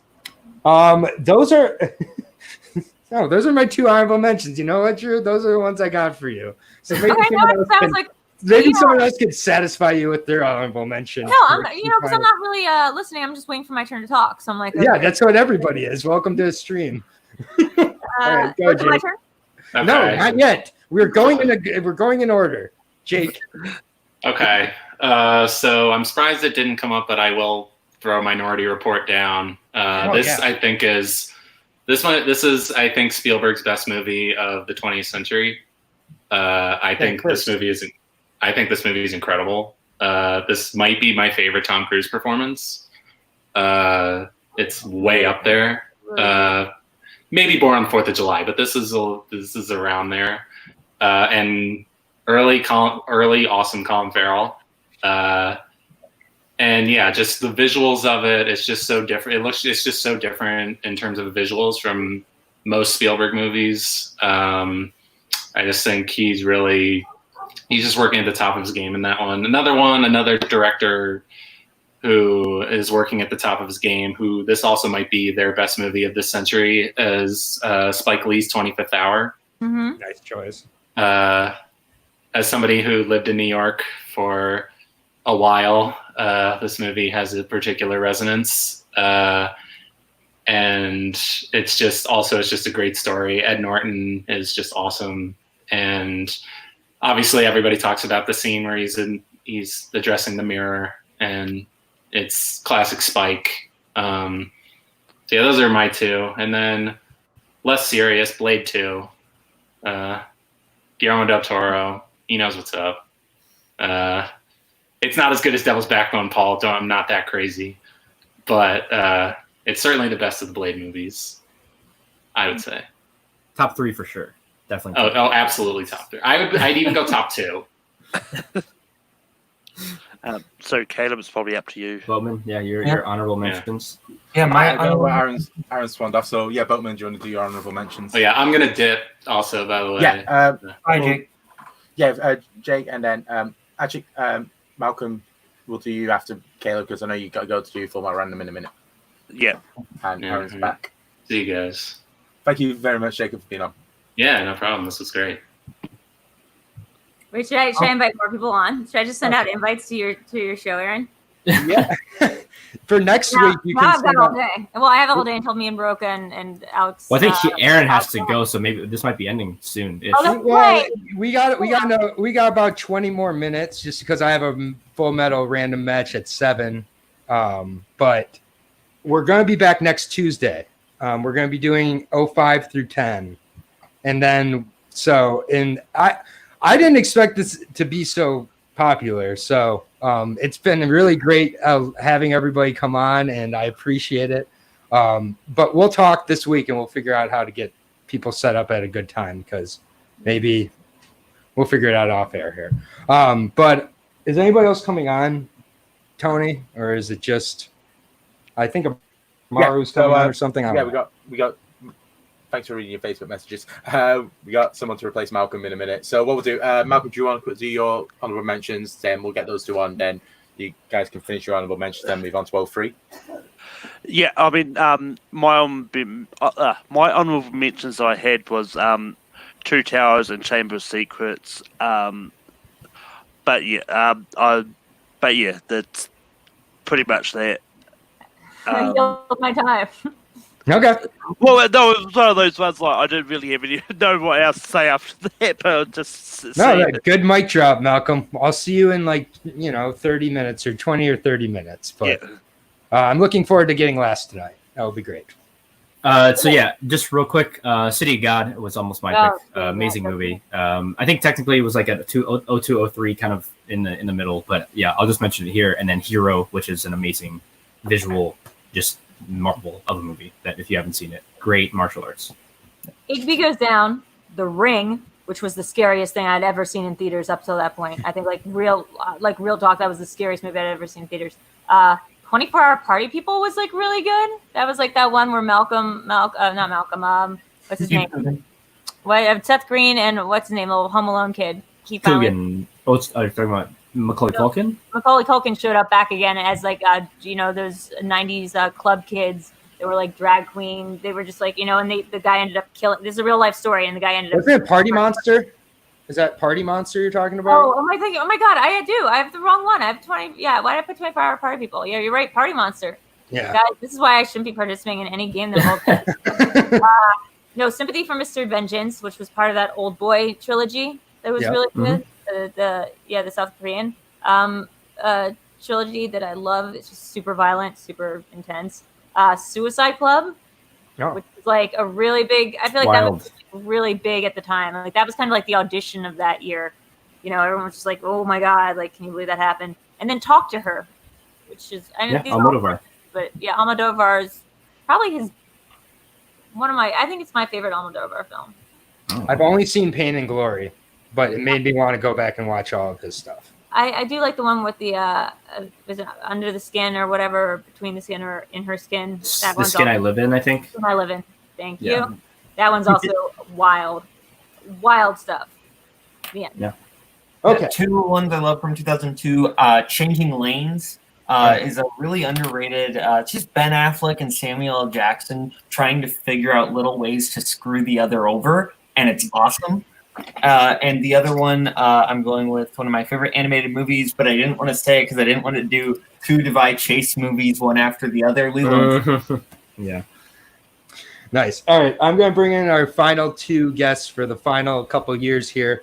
They're two of my best friends in this community, and that is whether they like it or not. And that is Peggy G and my undercover brother from another mother, Maru Rue Bear Moses. Hi, Hello. guys. Hey. Welcome. What is up, people? Happy to be here. How you doing? All right. Good. So I'm sure you've been watching the whole way through, but through Every 2.5 second. hours, we've made it from through 2.5 hours, we've made it from 1999 to all the way through 2002. So I'm very surprised These movies are good. This was a good time for movies. I don't know. I'm very happy you think we can get through a couple more, Aaron. I think we can make it through a couple years here. We just got to get moving. So, on that note, I'll go ahead and say my 2003 movie. I was torn between two very, very violent movies. And I'll go with this was I think one of my first foreign films I ever saw, and it was Old Boy. Oh God, that's mine. Just brought up by Drew here. The original, obviously. This movie, it's just the ending is like, it's just an ending that will really stick with you the entire journey throughout. I don't know the name of the lead, but the lead is like, it doesn't even feel like he's amazing. Yeah, it doesn't feel like he's acting. There's so many iconic scenes that if you go and watch the remake, it's just hilarious how much they missed the point of the movie. No, but I feel like Spike Lee had the right intentions with it, and had it been Keanu, like it might have been better. But like, why cut out the most famous scene in this? Is a perfectly shot, perfectly choreographed hallway fight scene that is like later sort of reminiscent in like movies like Snowpiercer. It's just like a very confined fight scene that's one single take. It's like one of the best movies. It's one of the creepiest, strangest, and like funny dark movies. Yeah, and it is as thought provoking as it is just kind of shocking. All right, so it's one that I have. You have a ton of people recommend back in the day. At this point, everybody's seen it, so it's not cool to talk about Old Boy, but it's still my favorite movie of 2003. Yeah, great movie. Bowman, you haven't seen it, right? Sorry, what movie? Old Boy. Old Boy, the movie I was talking about for the last 4 minutes. Good to be heard. Good to be heard. I've been on this street for a long time. I know. We're all getting to the. Trust me, I'm with you. But have you seen Old Boy? I have not seen Old Boy. Okay. Oh cool. my God, go watch it. Go watch it immediately. It's so Really good. It really is. Yeah. It really is good. It lives up to the hype, in my opinion. So we won't talk. To Chris. I looked it up and it said 2003. Okay, if you want to challenge me on my birthday stream, go ahead. But it's your birthday. Happy birthday! It's still your birthday. It was my birthday last. I think this is fair because it became a thing when it came out in Korea, and then it came to the U.S. a couple years later. But in 2003, it was like Old Boy is a thing and it's out, and respect Asian theaters release. Okay, that's going to be my 2003 film. So let's go ahead and we'll go with our newest guest, Miss Peggy in Black. Peggy in Black, ready for business. All right. That notwithstanding, as you guys know, most of the picks that come from me happen to be about love. And when I think of 2003, I think of this movie because true love is hard to find. Sometimes you think you have true love, and then you catch the early flight home from San Diego, and a couple of nude people jump out of your bathroom, blindfolded, ready to, like a goddamn magic show, ready to double team your girlfriend. I am going with Old School. Nice. It's my favorite. Yes. It is one of my favorite comedies of the decade. God, great. It's fantastic. Go ahead. What a wonderful decade for movies, honestly. One of the few Will Ferrell movies that I absolutely love. Everything else from Ferrell, I'm like, eh. But we're like worse Old enemies. I'm sorry, he doesn't do it for me that much. There's a lot more movies. I'm like, y'all go ahead and watch that than I am for Will Ferrell to really, really watch. Yeah. So let's give Peggy. What are your thoughts on your favorite? It's one of the movies that made me just like cry, laugh in the theaters when I went and saw it. It introduced me to the wonder that is the Dan Band that pops up in many another movie. I mean, I don't know what else to say about it. I think it's like Frank the Tank's one of Will Ferrell's favorite characters for me. So good when Taste Your Lips. It's Todd Phillips. He did the Hangover trilogy, or he did the Hangover movies and everything. So I mean, it's the same kind of humor. Did a little something called The Joker. That's true. I haven't seen The Joker yet, so I can't comment at all. You don't have to. It's so fun. It's okay. It's okay. You can see up that one.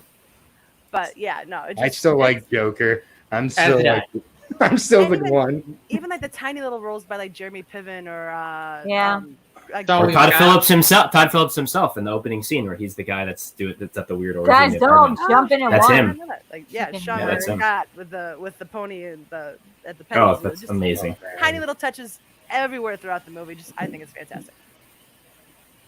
You're my boy, Blue. You're my boy. And so good once it hits your lips. My favorite line from that is actually, Frank, could you miss your birthday again? Like, that's my favorite line. That's something me and my ex I used to say that to him all the time because he'd constantly forget it was his birthday. I'd be like, damn it, Frank, you forgot it was your birthday. Yeah, I think Vince Vaughn is actually my favorite part of this movie, to be honest with you. He just his desire to hang on to his college years and like create like Luke Wilson wants nothing to do with anything that gets created in this. He's like, oh yeah, we have to like, and he's just like so vulgar right in front of his child, like just Earmuffs. Earmuffs. Yeah, like earmuffs is legendary. I'm worth $3 million that the government knows about. Yeah, I this is an amazing pick, Peggy. Great pick. There's welcome to the stream. All right, Rue, it's on to you. Yeah, so I will quickly carry on Malcolm's torch and just say out of the way. Let's get Return of the King out of the way because Return of the King is amazing. But after that, for me, my favorite X-Men film, one of my favorite Marvel films that aren't MCU, I think Brian Cox in X2 is one of the greatest villains to have ever be put on a comic book movie screen ever. Yeah.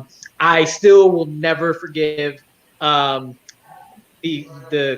director, whose name is going to be Christopher Plummer now, for giving Colossus 5 seconds. Colossus is like my favorite guy. And the second Wolverine said, no, you go help them, and he's nowhere else in the movie, I cried. But other than that, one of the best opening scenes ever. X2 is amazing. I love that film. Such a weird choice to make David not like his son, but make it Brian Cox's son. I always thought that was weird because like the whole thing that he's Xavier's kid, because that's like what Legion's about, right? Isn't that supposed to be the same character? No, because the powers are different, and it's like a more deep cut comic character. I'm pretty sure. Yeah. The one next I thought to. it was supposed to be David, like Xavier's son, the one that Legion. It's like a a slightly tweaked version of him, I guess. Yeah, that was an interesting choice, I guess. But I think it's great just because Brian Cox is so good. I will admit that is another part of the movie that I'm like, okay, hurry up. But the rest of the movie is great. And kind of it cemented Hugh Jackman for me as Wolverine and just continued the greatness of McKellen and Patrick Stewart. And one of my favorite comic book movies, period. But definitely my favorite X-Men movie. Nice. My favorite scene for sure is the scene at Pyro's house. The whole "Have you tried not being a mutant?" thing, which at the time was like a very big statement, I think, on their part, and I love the allegory. The fact that they're willing to put that in a movie that big, I think is really bold, and I love the choice. And that whole confrontation with the cops, and when Wolverine's telling them he's an art teacher and all this funny stuff. That's the way all the details that will one day come up in Schmodown if they haven't already. Yeah, probably. That's definitely been asked before about what he says he's a teacher in. I also clapped when Bye Bye Bye came on the radio. That was fun. Nice. All right, Boatman, go ahead and give me your 03 pick. Yeah, my 2003 pick, I'm going with Sofia Coppola's Lost in Translation. Great pick. Yeah, I think Bill Murray and Scarlett Johansson are just perfect. I love the Brass in Pocket karaoke sequence. That's great. And just I love just the subtle little emotions going on in this movie. I think Bill Murray might be giving one of, if not his best performance in this, because he's so depressed, but he still has that Bill Murray charm that makes him likable, and it's perfect. Yeah, I love this movie. Not a huge movie, but I might be actually wrong. I mean, like I could be wrong. This movie just strikes me of like this sort of like almost sorry to use this word, pretentious creeper vibe, which is sort of like if this was anything else, like the fact that it's him and Scarlett Johansson, like it's such a weird. It's so kind of creepy, but like it's my least favorite of the Scarlett Johansson used as a vehicle to communicate someone's feelings about their divorce movie. It's not quite as good as Her Marriage Story, but I think it's good. It's kind of problematic too. Like the way that they incorporate or don't incorporate the Japanese culture stuff. Don't love that part of it. It's a well-written movie. I think this is sort of the worst tendencies of Sofia Coppola, though, with sort of coming from her very high-minded, rich perspective. And it's a weird sort of storytelling device, I think, the way that they communicate with each other. It's well-acted and it's, like, well-made. It's just, I don't love the point of view that it's giving. It's like this, La La Land, and Eternal Sunshine are three movies that I get that I should like. Like, I get that everyone else likes it, and I get it makes me kind of, like, not a great person that I'm not a fan of these movies. But, like, I find them so maudlin and saccharine, all three. Eternal Sunshine probably a little less so, but the rest of them I'm like, this is bullshit. This is how you think reality works. This is bullshit. I still like it.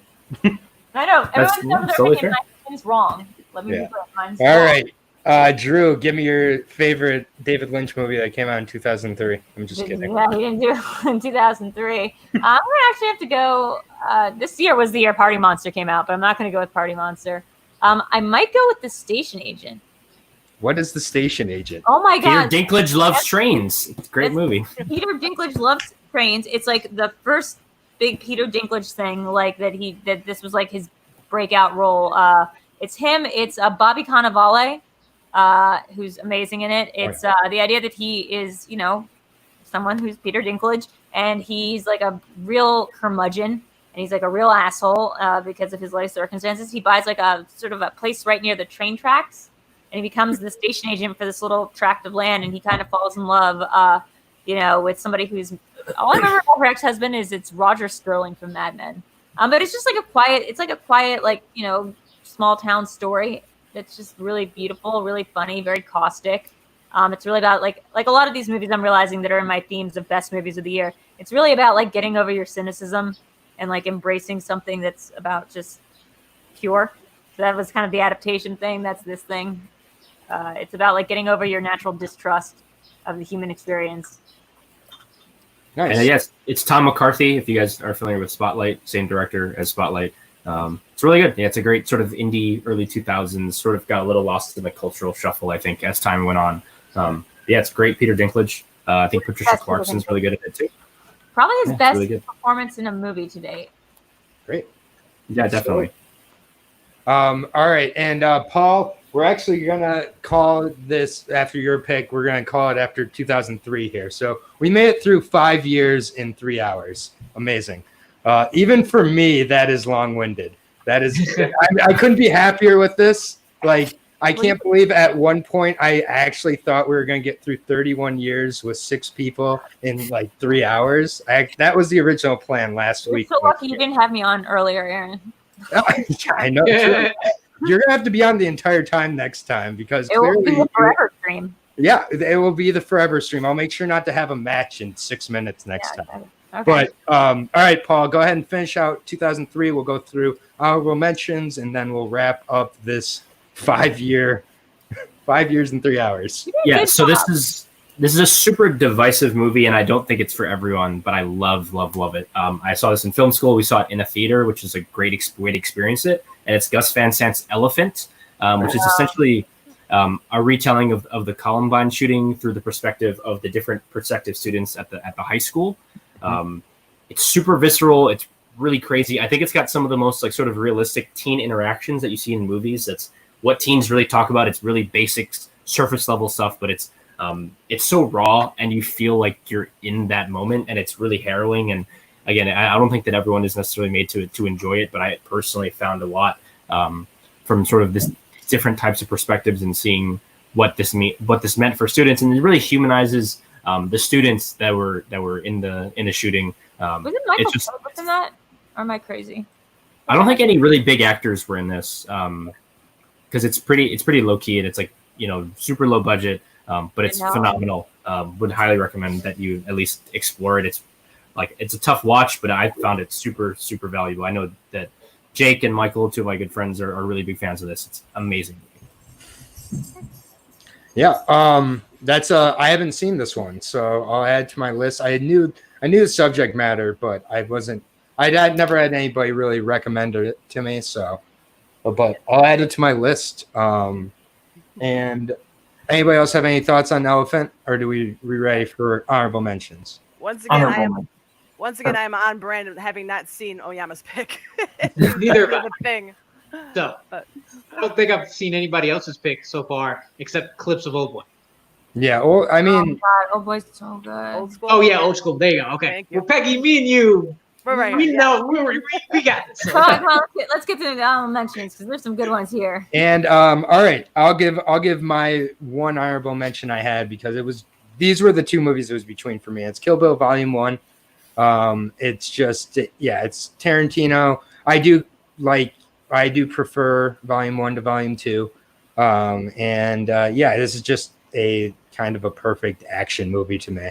when I watch an action movie, this is like one of the first ones I think of. So, Kill Bill, nice and easy. Wow, for me. then it's almost like you should have played in a trivia game that was specifically Kill Bill related against somebody. It's almost like I did play in that, and we're just going to pretend that I didn't. Against a certain Bear Jew from the movie trivia Schmodown community. He was supposed to be on. He was supposed to be on today, but he's working at Collider right now. So next week we'll be doing a later stream so that some of our West Coast people can make it on who have jobs. He's on the East Coast right now, but he's working. But he didn't. He couldn't make it on during. But either way, Kill Bill is my. Anyway, Peggy. On to Peggy, so we can get through everyone's. Yeah, Peggy. Would not be a broadcast with me on it without me mentioning a rom-com. I gotta go with How to Lose a Guy in 10 Days. Would be my honorable mention for that year. Go ahead, Rue. My favorite rock movie, The Rundown. Underrated, but so nice. So I love The Rundown. It's amazing. Jake Marangoni is smiling somewhere that you mentioned. Yes. I'm going with a fantastic underrated drama, Ben Kingsley, Jennifer Connelly, The House of Sand and Fog. Yeah. I think that film is excellent. Just a very like simplistic but slowly kind of. I don't want to say too much about it because it's better going blind. Nice. Really good. It's a very good film. All right, Drew. So yeah, I have a couple. I mean, Elf. Like that. What an incredible. I mean, Elf is like one of the best Christmas movies, best like Will Ferrell movies. I'm gonna also go with the Peter Pan that was that year. That's the one with Jason Isaacs as sexy Captain Hook. It was really just kind of like, it was like, I don't know, way more focused on Captain Hook than I feel like most of these stories do. And it was really good. It was a real sparkly one. And then Freddy vs. Jason, which is just I forgot to say Jason X earlier for 2001. I'm so damn upset. it. Jason X, that was before. Okay. So Freddy vs. Jason is a perfect canonical and like thing. Like it wraps up a lot of the Freddy Krueger stuff, which is my favorite like franchise of all time. And it does so like in a really fun, good way. And then I just have two quick ones. The superior 2003 seafaring adventure film, Master and Commander, which is a masterpiece of a big budget blockbuster adventure movie. Amazing performances, scale. Peter Weir is a master. And then my favorite Christmas movie, which is not Elf. It is called Tokyo Godfathers. It is an anime film. It involves a young homeless child who comes across these two other homeless people. One of them is transgendered, so it's got great representation, and I think does a really good job of humanizing, a people that is not necessarily represented in film as much as we'd like. It's set at Christmas in Japan. It's wonderful and sad and heartbreaking, and makes me cry. It is delightful. I think it might still be on Amazon Prime. I'm not sure, but it's an amazing, amazing, heartbreaking, beautiful Christmas movie. Peggy, did we miss Love Actually? Shoot, also add Love Actually there. It came out this year, yes. She didn't miss it. She's saying she didn't miss it. Oh, little shade towards Love Actually for Peggy G. All Okay, right. I'd rather do How to Lose a Guy. Okay, I see you. I had others I could mention. I just wanted to. Yeah. Well, you can mention them. Go ahead, Peggy. You've said you've Go ahead. said. I mean, you could say Love Actually, since it is one of the rom-coms that are popular. But I happen to like the remake of The Italian Job that came out. Yes, that's also on there. That was my other one. That was my other one. I was thinking Return of the King was the other one, but since I mentioned it, yeah, Italian Job as well. Also, is no one gonna say Finding Nemo? Like, what are we doing? Yeah, That's I like mean, one of the great Pixar movies. It's probably like my second or third favorite Pixar movie. It's amazing. I feel bad I didn't bring it up because Albert Brooks. Yeah, exactly. Fine. Then Big Fish goes on there too, because I know that a lot of people don't love that movie, but I like weeped like a fucking baby when Big Fish came out. I like Big Fish. The New Burtons. Yeah. Yeah. All right. So with that said, we have made it through 5 years in about 3 hours. I have to go lose a Full Metal Random directors match to Jake Meltzer and Corey Quinto real quick. So I am going to wrap it up for tonight. You guys get to be the lucky ones that get to plug your shit. So Peggy, go ahead and plug anything maybe on this channel you got coming maybe. Yeah. Tomorrow we are doing the new episode of Fantasy Film Fights. We are drafting characters from movies to form yourself a boy band. So it'll be an interesting one. So tune in if you're available. This sounds like a good show. Yeah. How do I get on that? We've talked. I'll send you a message. We'll get you on. Yeah, definitely. Every Wednesday, different awesome themes. So she's Indeed. great. Boatman, you know where to find Boatman. He's on Warzone. Yeah, Drew, where can we find you? Yuri Reviews, URIRUVIEWS. One Gotta Stay has been gone for a while, but I got family stuff going on. Plus, it's kind of nice not to have to worry about a show. But when it's back, you get 4 options, and you can only pick one of them. What was the last one? The last one was you either pick Breaking Bad, The Wire, Sopranos, or Game of Thrones, and the other 3 are gone. I do actors, I do directors. The next pick, whenever that comes back, will be musically inclined. That's my first hint. Whenever I do come back, I will know. It'll be there. So, yeah. Yeah. Thanks, Rue. It was great to see you. Great to have you on. Boatman, anything you want to plug? I co-run Movie Warzone on Multiplex Entertainment. It's our trivia league we do. We have a lot of fun there. This week, we got a couple matches out coming out. Matt Queller versus Antonio Chavez. Oh, Saturday, we have our big teams free-for-all, which is Tag Team Turmoil. That's super exciting. That's the main thing, Multiplex. Great. Thanks for coming on, man. And Miss Drew. That's going to take a while. Would you like to plug? So, like, you can cut me off when I'm. Paul, go ahead and we'll let Drew. Not a ton to plug. I do have a Shimonon match dropping on the 26th, my Inner Geekdom debut.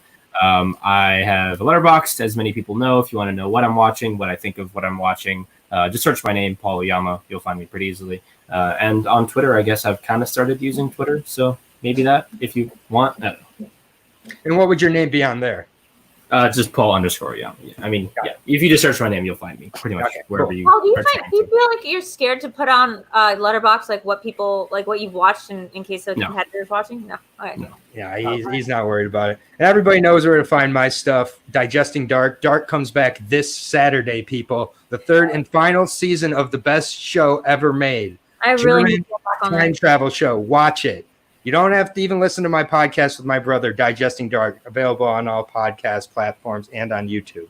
But watch this show. It is the best show. Watch it with subtitles. Turn your phone over and pay attention. It's a lot of things that are a lot to ask, but it is worth the journey. 3rd season comes out this weekend. So I'm on episode 3. Yeah, take your time, but make sure if you're gonna watch it, you gotta watch it. You can't just be like, "This is I'll not." send you my character maps I made for season 1. Yeah, I'm still waiting for those. And make your own character map, Peggy. Don't look anything up about this show. Do not look anything up about this show. All right, and Drew, what would you? Okay, so sorry, this is gonna delay your game a little bit. So I'm Video Drew on all social media platforms. Tonight at 9 p.m. we're doing Cinema Bias with Alex Mack. We have John Roca on as our very first guest. That's a show where we show each other movies that are in the other one's blind spot or something that we just unconsciously never saw because of our biases. So he's never seen Rosemary's Baby. So we made him watch that, and he'll be on talking about it. That's at 9 over on YouTube, Video Drew. I also have a Twitch channel where I'm an affiliate. So tomorrow at 5 p.m., almost like right after the Star Wars match, or like when that usually is, I'll be hosting a watch-along party where I have Amazon Prime. I'm an affiliate, so I can stream any Amazon Prime right to you alongside my own feed, and we can watch stuff together. So that's happening. Friday is Twitch also for video karaoke, which starts at 8. Mondays is Sundays night at 9 is In the Dark with Video Drew. Monday, Thursday, the Video Chronic Pop Culture Quiz. Yeah. And these are all Pacific time, by the way. I'm pretty sure they're all Pacific time. Also, my Patreon just got reloaded, or redone, Matrix Reloaded. So it's like, go there and you find all the information. We had Tom on from the Looney Bin on Sunday. It was amazing for the new In Kayfabe show. So if you're ever like fiending to get some extra trivia in on a specific movie, just show up Mondays or Thursdays at midnight and harass her that you want to be on, and she'll probably, let you show up. Maybe I've gotten to lose a lot of quizzes thanks to. We should have Yama on for real though. Yeah, you guys should talk. I mean, I'm just saying. You should do. He's seen some movies I think that he maybe would want to talk about and maybe have a quiz about. But 20 question deep cut. It's sort of like it's Nerd Chronic's concept, but it's 20 questions deep cut. Usually Inner Geekdom style questions, but about not an Inner Geekdom style. I've done in person. I've done some of the ones he's made on his phone and stuff. So I'm familiar with the. We have so many more. It's so good. Yeah. On that note, I have to go lose a director's match. So if you want to watch me over there and, cheer me on, Full Metal, random director's match with Malcolm starting like right now. We will be back next week. I think we're doing the same time, but I'll talk with Tony. I think we're going to do a sign-up sheet because it turns out a lot of people like to hear their own voices about movies.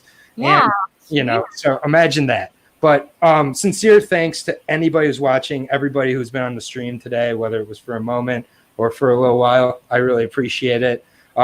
Specifically, you know, just Tony for putting on this on his channel, providing a platform for me just to be able to hang out with some of my friends. So, I mean, I appreciate it. Tony has made these last 3 months fly by a lot quicker than usual. So I owe you a coffee or two, dude. I really appreciate it. And yeah, thank you guys all. Hopefully I'll see you guys next week.